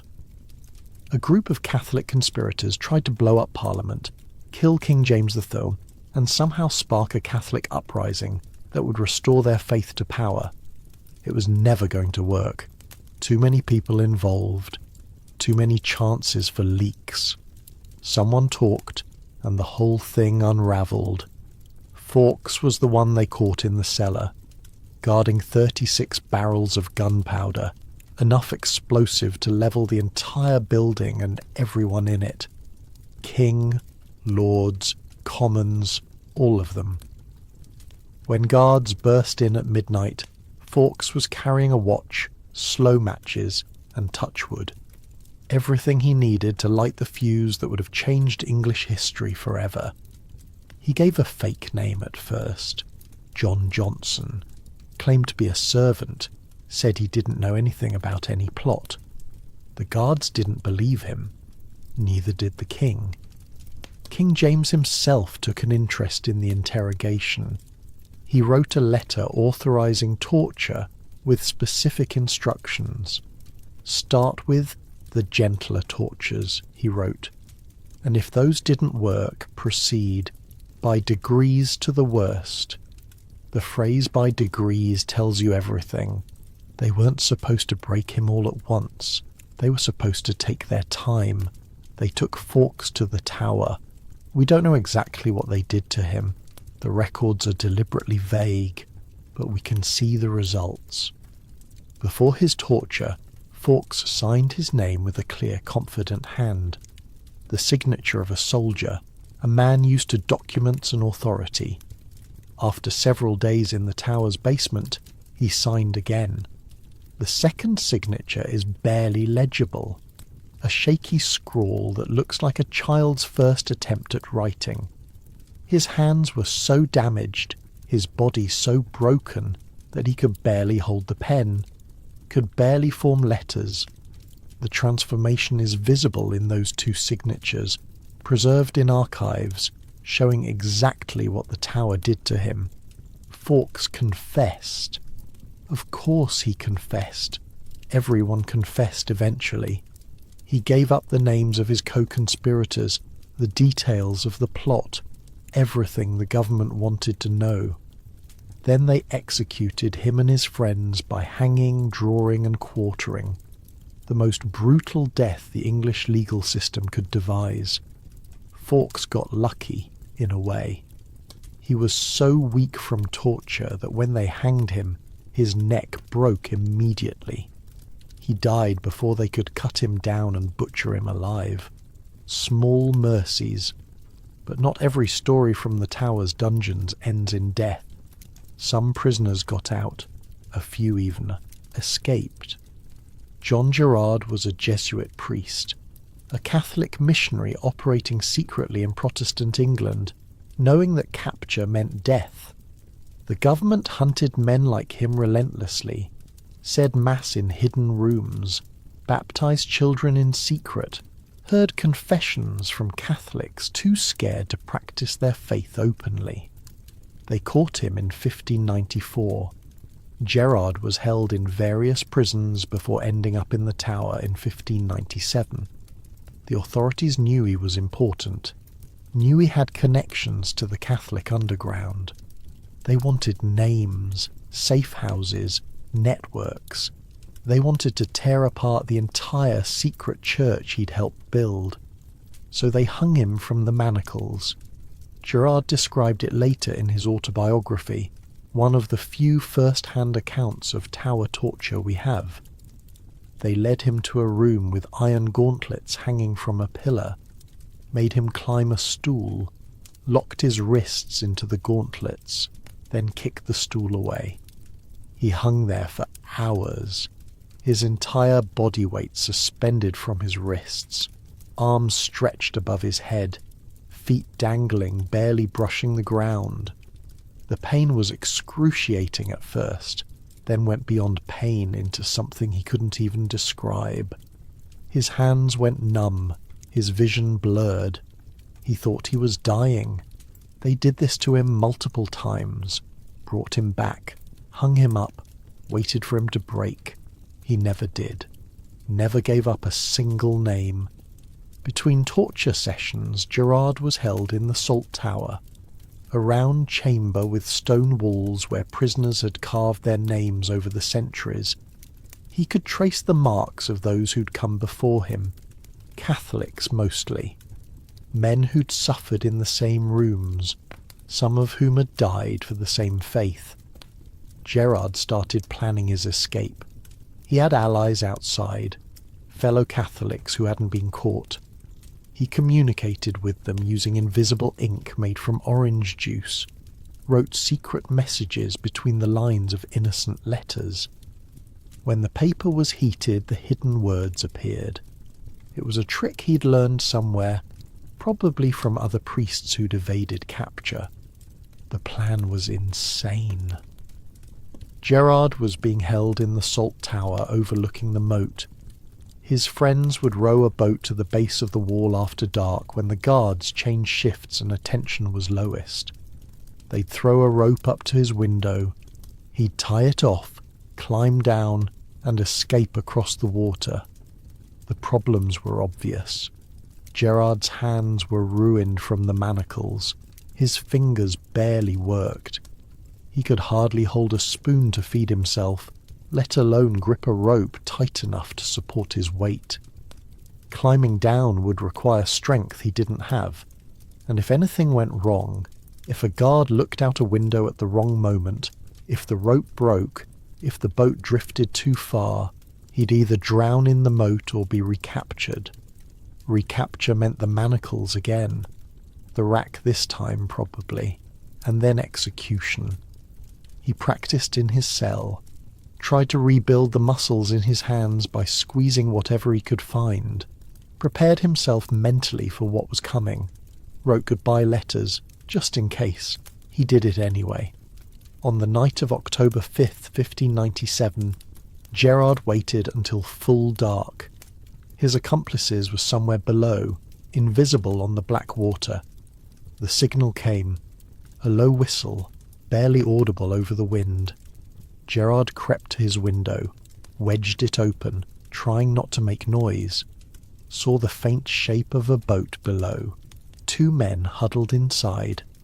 They threw up a thin cord and Gerard caught it, pulled up the heavier rope attached to it, tied the rope around a cannon in his room, the heaviest anchor he could find, tested the knot twice. Then he climbed out onto the window ledge. 50 feet of empty air beneath him, cold water at the bottom, freedom or death, nothing in between. He started down. His hands gave out almost immediately. The damaged muscles couldn't grip. The rope burned through his palms.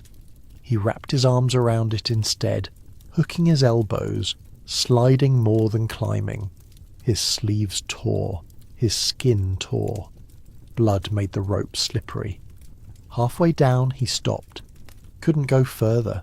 Couldn't go back. His arms were shaking so badly he could barely hold on.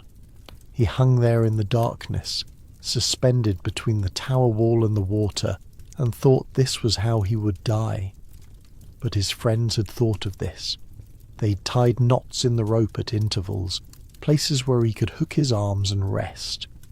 Gerard found one, caught his breath, kept going. The last 10 feet he basically fell, dropped into the boat hard enough to nearly capsize it. His friends grabbed him, steadied the vessel, and started rowing. Away from the tower, away from the torturers, into the night. John Gerard escaped the Tower of London, one of the very few prisoners ever to do so. He fled to the continent, lived another 40 years, and wrote his autobiography so that future generations would know what happened in those cells.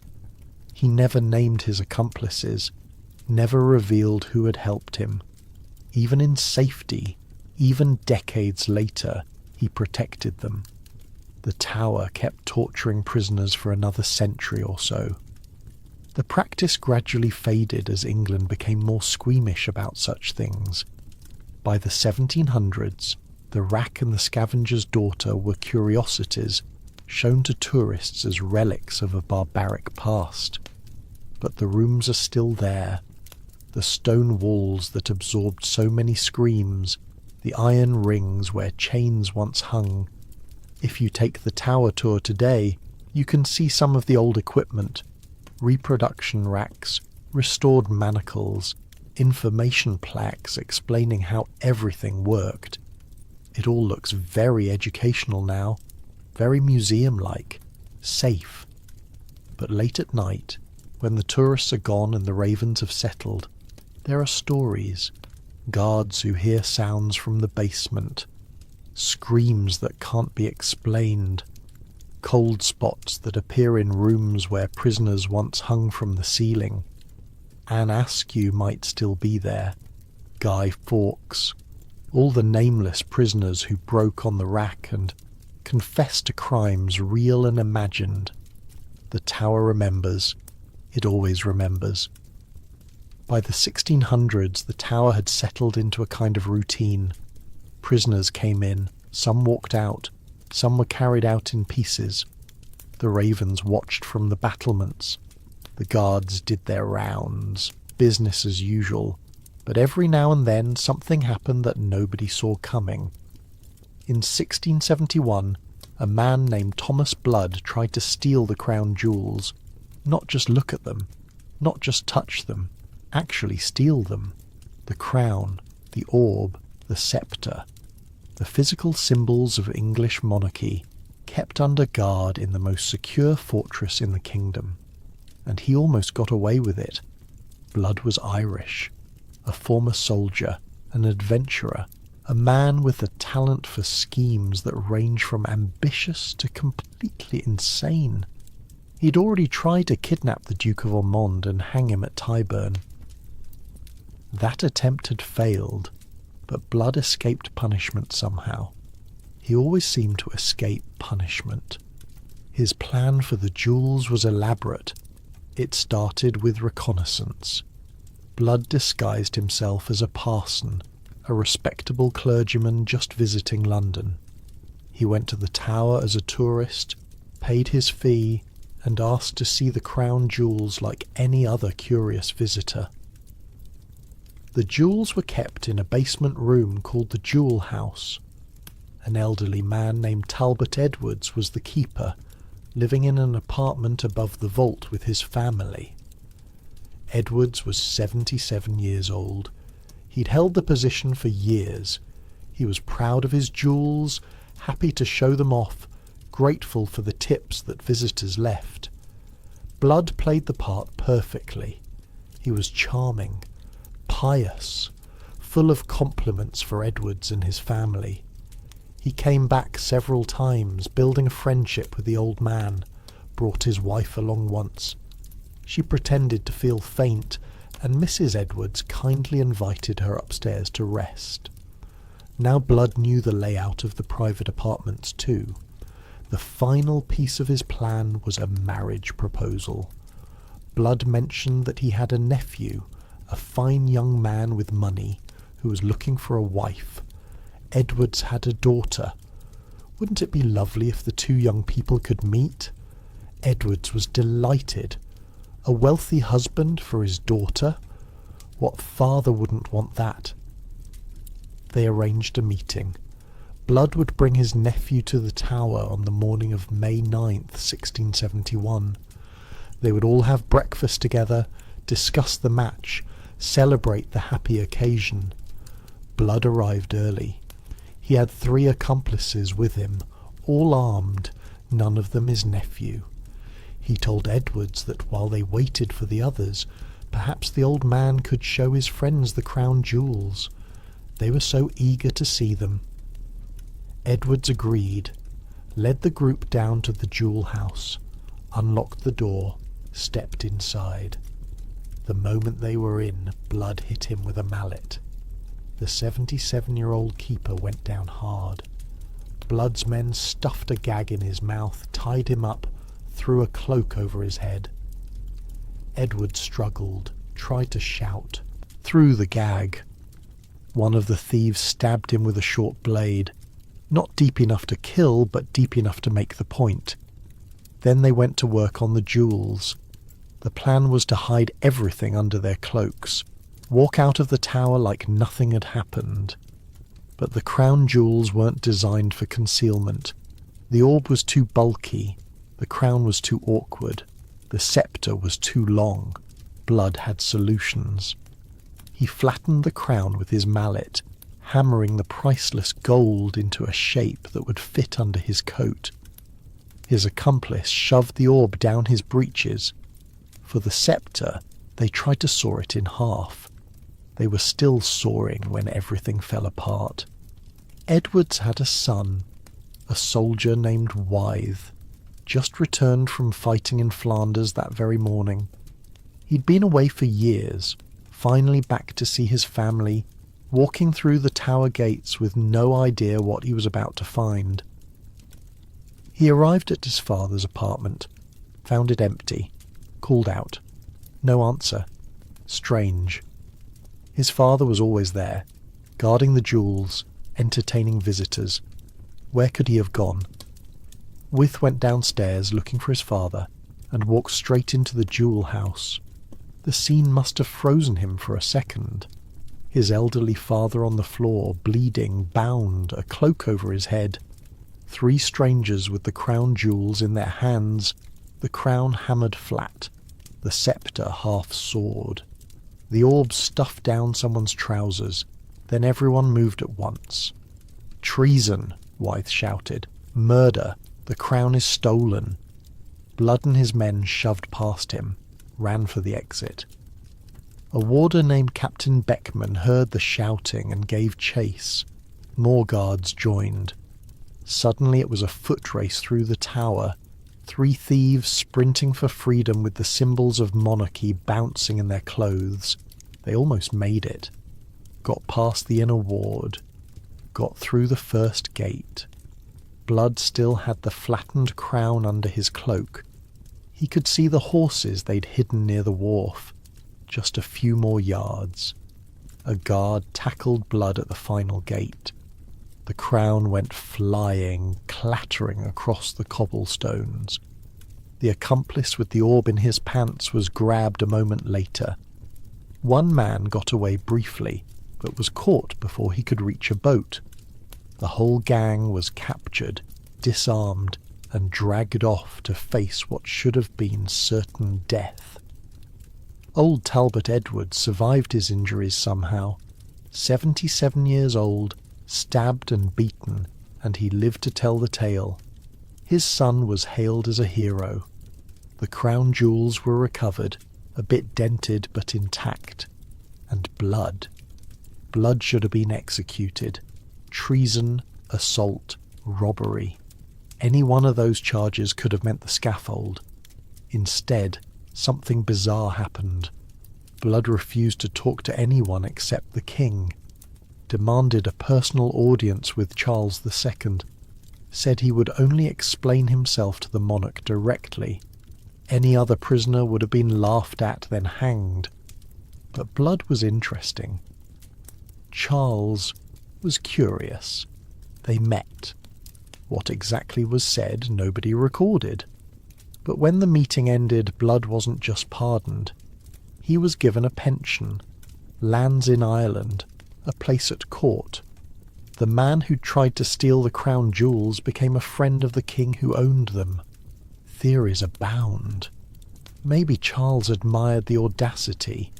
Maybe Blood knew secrets that made him worth keeping alive. Maybe the whole thing was some kind of elaborate plot that the king had been in on from the start. Nobody knows. Blood took his secrets to the grave when he died in 1680. The crown was repaired. The orb was cleaned. The sceptre was never sawed in half after all.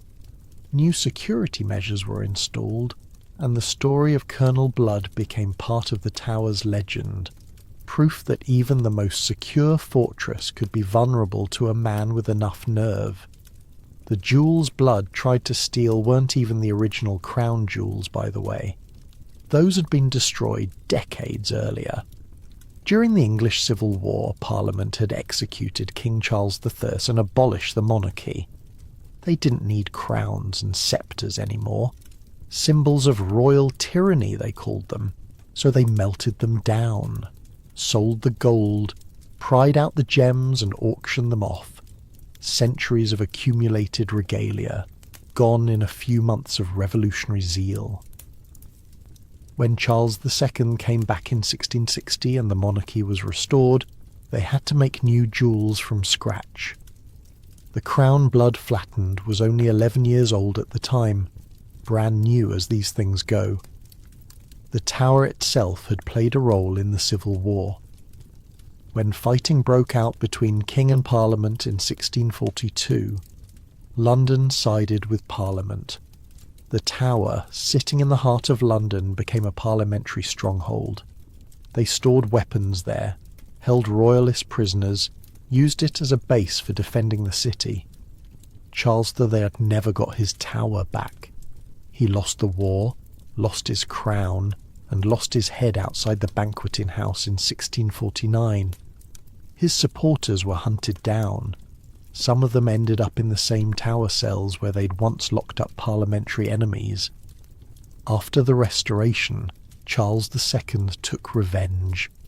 The men who'd signed his father's death warrant were tracked down wherever they'd fled. Some were caught in Europe.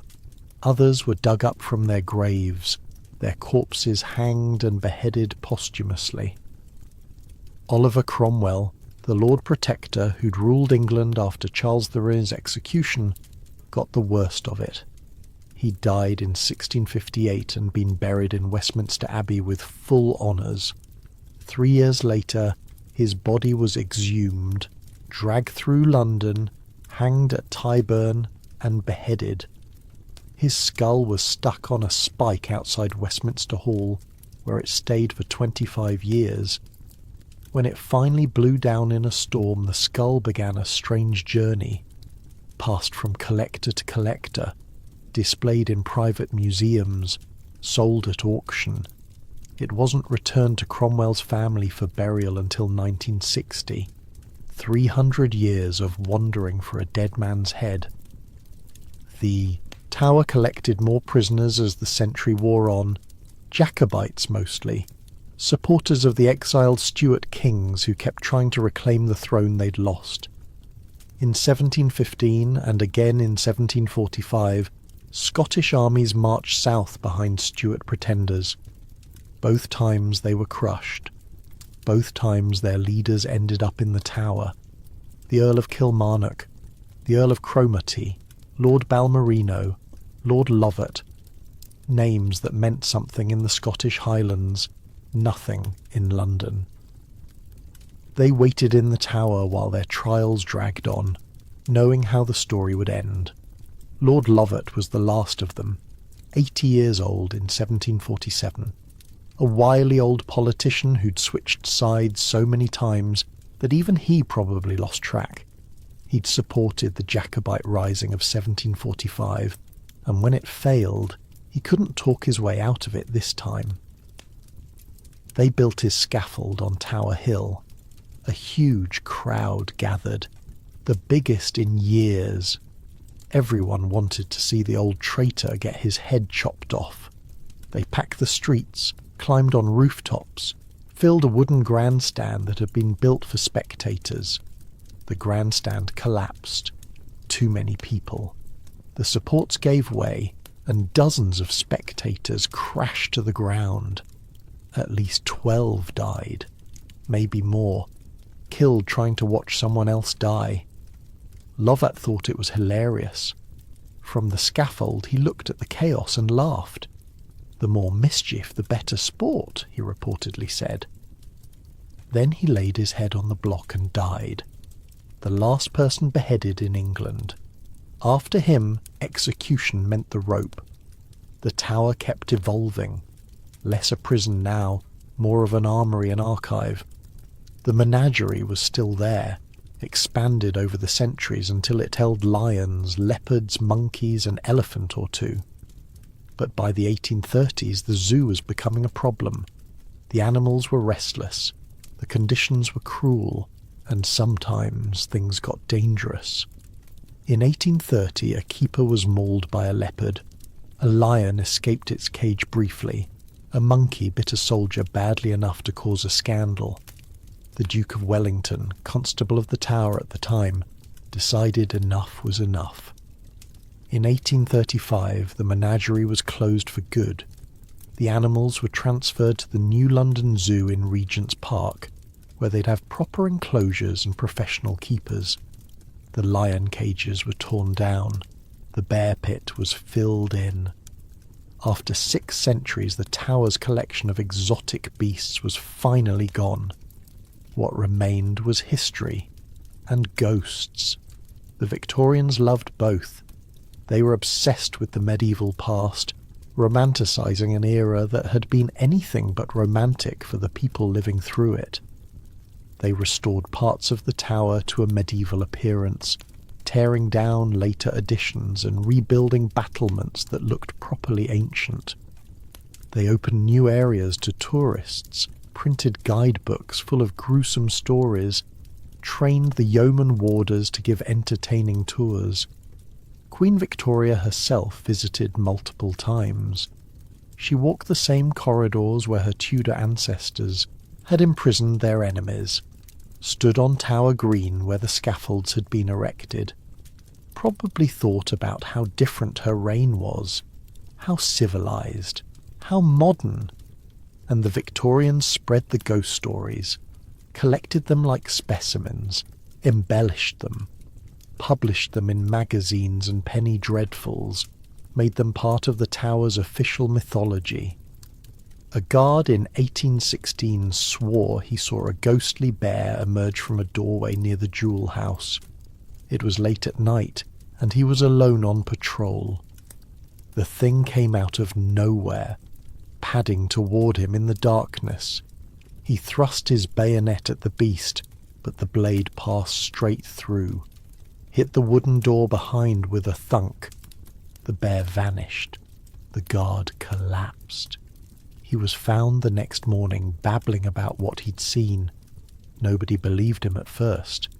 Then he died a few days later. From shock, the doctors said. His heart just gave out. One of the old menagerie bears, come back from the dead. A hallucination brought on by too many lonely night shifts. Impossible to say. But it made the guidebooks, drew more tourists, became part of what people expected when they visited. Anne Boleyn walked the corridors at night, her head tucked under her arm. The princes drifted down staircases hand in hand, pale and silent, looking for someone to help them. Monks from the dissolved monastery processed silently through walls that hadn't existed in 300 years. Lady Jane Grey appeared on the anniversary of her death, a white figure glimpsed in a window and then gone. Margaret Pole fled forever from a spectral executioner, reenacting her botched death for eternity. Every year brought new sightings, guards who refused to patrol certain areas after dark, cleaners who felt invisible hands brush their shoulders, visitors who photographed empty rooms and found unexplained figures in the developed pictures. Real, imagined. Does it matter? The tower had earned its ghosts. 1,000 years of blood and betrayal left something behind, even if that something is just the weight of memory. By the late 1800s, the tower had become what it remains today, a museum, a monument, a place where tourists walk through the same gates that once swallowed queens and princes and walk out again, safe, unharmed, carrying souvenir keychains. The ravens still patrol the grounds, at least 6 of them, always, fed by dedicated keepers, their wings clipped just enough to keep them from leaving. The legend says that if the ravens ever abandon the tower, the kingdom will fall. Nobody believes it literally, but nobody's willing to take the chance. The 20th century was supposed to be different, modern, civilized, past all that medieval brutality. The Tower of London was a tourist attraction now, a place for school trips and family outings, not dungeons and executions. And then the wars came. World War I brought something nobody expected. German spies, captured in Britain, held in the Tower of London just like traitors, had been held for centuries. The ancient fortress was pressed back into service as a military prison. 11 men were executed there between 1914 and 1916, not by axe, not by rope, by firing squad. They were led out to the tower's inner grounds in the early morning darkness, tied to a chair, blindfolded, a target pinned over their hearts, then a volley of rifle fire, and it was over. The first was Karl-Hans Lodi, a German naval officer who'd been caught sending intelligence reports about the British fleet. He wrote coded messages about ship movements, troop deployments, anything that might help the German war effort. The British intercepted the letters, traced them back to Lodi, arrested him in Ireland where he was posing as an American tourist. He was shot on November 6, 1914. Reportedly calm to the end, shook hands with his guards, thanked them for treating him well during his imprisonment, refused to be tied to the chair at first, then accepted it when told it was regulation. The firing squad consisted of 8 soldiers from the Scots Guards. They lined up in the tower's miniature rifle range, an indoor shooting gallery normally used for target practice. Not the most dignified setting for an execution, but practical, contained, private. After the volley, the officer in charge walked forward and fired a single pistol shot into Lodi's head, just to make sure. Standard procedure. A doctor confirmed death. The body was buried within the tower grounds before most of London knew what had happened. 10 more followed over the next 2 years. Some were German, some were from neutral countries like the Netherlands or Peru, recruited by German intelligence with promises of money and adventure. All of them were caught. The British were better at counter-espionage than the Germans had expected. Their graves are still there, marked with simple stones in a corner of the tower grounds. Tourists walk past them without noticing most of the time. Just another patch of grass in a place full of history. Then came the Second War, and one more execution. Josef Jacobs was a German spy. Parachuted into England in January 1941, landed badly, broke his ankle on impact. He was lying in a field, in pain, unable to walk, when a farmer found him the next morning, still wearing his German uniform, still carrying his radio equipment. Not exactly a master of espionage. They brought him to the tower, tried him, sentenced him to death. On August 15th, 1941, Jacobs was taken to the tower's miniature rifle range. He couldn't stand because of his ankle, so they sat him in a chair, pinned the target over his heart. The firing squad raised their rifles. Joseph Jacobs was the last person ever executed at the Tower of London. 900 years of death, ending with a German spy in a wooden chair, unable to walk to his own execution. The chair is still there, by the way, kept in storage somewhere. Historians have examined it, counted the bullet holes, wondered what Jacobs was thinking in those final seconds. But the tower held one more prisoner during the war, and this one was famous. Rudolf Hess, Deputy Führer of Nazi Germany, Adolf Hitler's right-hand man. In May 1941, Hess did something that nobody has ever fully explained. He climbed into a plane, flew to Scotland, parachuted out, and surrendered to a farmer. He said he'd come to negotiate peace, said he had a message for the British government, said a lot of things, actually, most of them contradictory. Was he a genuine peace envoy? A madman who'd snapped under pressure? A defector? Nobody knew then. Nobody knows now. The British brought him to London, and for 4 days they kept him in the Tower. Rudolf Hess, the last state prisoner of the Tower of London. He paced the same floors where Anne Boleyn had waited for death, looked out at the same walls that had held the princes, slept in rooms that had seen 1,000 years of captivity. Then they moved him to more conventional prisons. He would spend the rest of his life behind bars, eventually dying in Spandau prison in 1987 at 93 years old. The last prisoner of Spandau, just as he'd been the last prisoner of the Tower. The war left other marks on the Tower.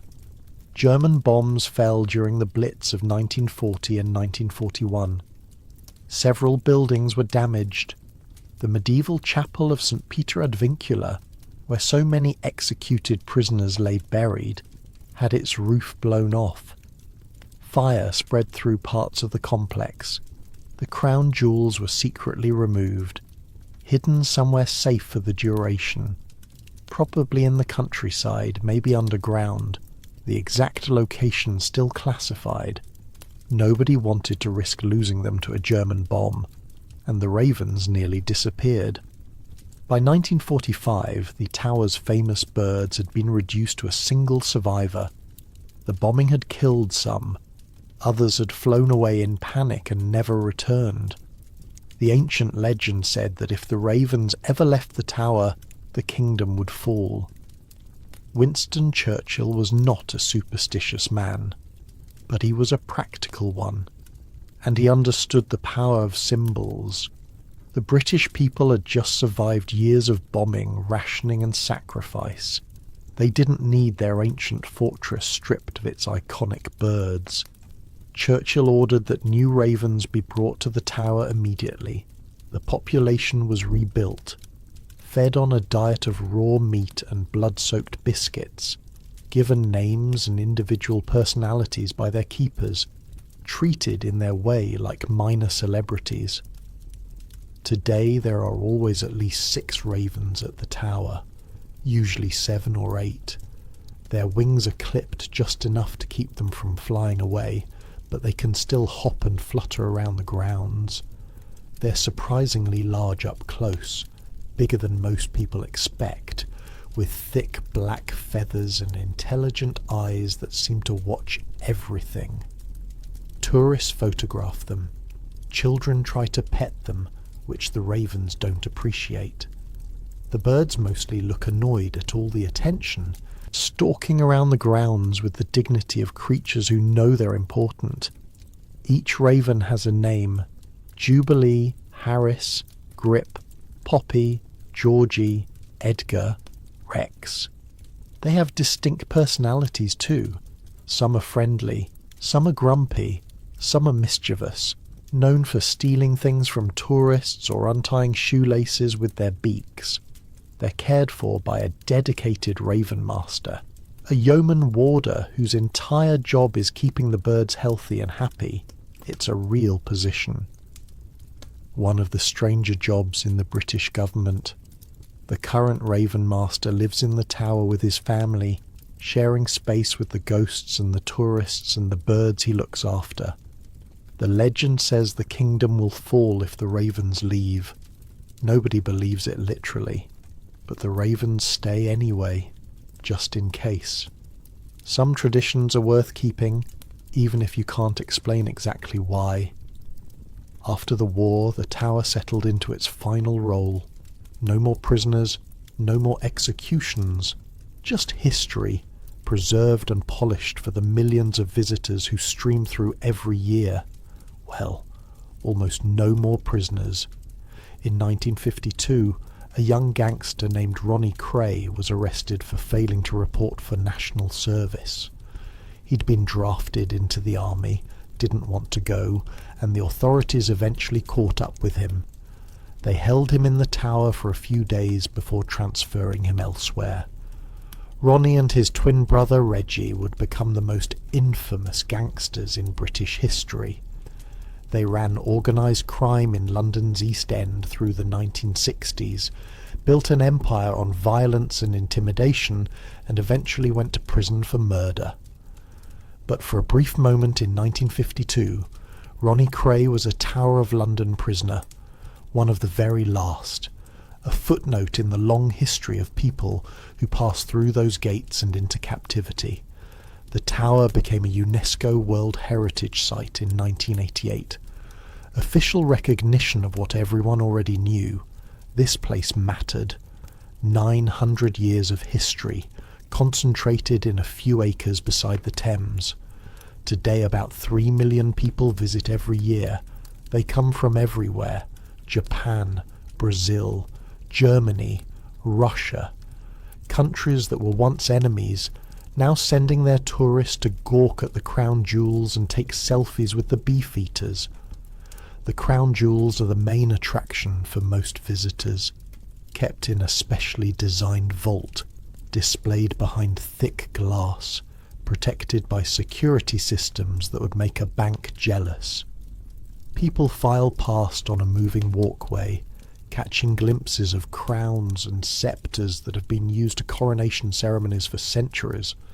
The imperial state crown alone contains 2,168 diamonds, 223 pearls, 17 sapphires, 11 emeralds, and 5 rubies, including the Cullinan II diamond, one of the largest cut diamonds in the world. Tourists press their faces against the glass, trying to take it all in during the few seconds the walkway allows. Some visitors come for the armour. The White Tower houses one of the world's great collections of arms and armour, including suits worn by Henry VIII himself. You can see how his waistline expanded over the years, each new suit of armour a little wider than the last. A king's diet recorded in metal. Others come for the ghosts. The tower offers special after-hours tours, lantern-lit walks through the darkness where guides tell the old stories in hushed voices. People claim to feel things on these tours, cold spots, presences, the weight of history pressing down. The yeoman warders still guard the tower, still wear their Tudor-era uniforms, the red and gold that looks medieval but actually dates from the Victorian Restoration. They're all former military, required to have served at least 22 years with an honourable record. It's a prestigious position, an honour. About 500 people apply every time a spot opens up. They live inside the tower with their families, actual homes within the fortress walls, kids growing up surrounded by history, playing in courtyards where executions happened, doing homework in the shadow of the White Tower. Every night, the yeoman warders perform the ceremony of the keys, a ritual that's happened every single night for over 700 years, with only one brief interruption during the Blitz. At exactly 9:53 p.m, the chief warder emerges with the lantern and the tower keys. He walks to the outer gates, meets an escort of guards, and begins locking up the fortress, gate by gate, lock by lock. The same words spoken every night for centuries. Halt! Who comes there? The keys. Whose keys? King Charles's keys. Pass, King Charles's keys. All's well. The ritual takes about 7 minutes. Tourists can watch if they book ahead, standing in the darkness as history repeats itself one more time. When it's done, the tower is locked, sealed up for the night, just as it was in William the Conqueror's day. The guards patrol, the ravens sleep, and somewhere in the darkness, maybe, the ghosts walk. You can visit the tower yourself someday, if you haven't already. Walk through the gates that swallowed so many prisoners. Stand on Tower Green where the scaffolds were erected. Look up at the White Tower, the oldest part, the Norman keep that started it all. The stones are the same stones that William's workers laid in 1078, the same stones that saw Ranulph Flambard escape down his rope, the same stones that heard the princes crying in the night, the same stones that felt Anne Boleyn's blood soak into the earth. 900 years of stories, 900 years of people living and dying and hoping and fearing within those walls, kings and queens, traitors and saints, spies and thieves, children who never grew up, women who went to their deaths with more courage than the men who condemned them. The tower holds them all, holds their memories, holds their ghosts if you believe in such things, and every night, after the tourists leave, after the ceremony of the keys, after the gates are locked and the lights go down, the tower is quiet. The ravens settle on their perches. The Thames flows past in the darkness, the same river that carried Anne Boleyn to her doom, the same river that has carried 1,000,000 boats past these walls. Maybe the ghosts come out then. Maybe Anne walks the corridors, touching her neck where the sword fell. Maybe the princes drift down the stairs, holding hands, looking for someone who never comes.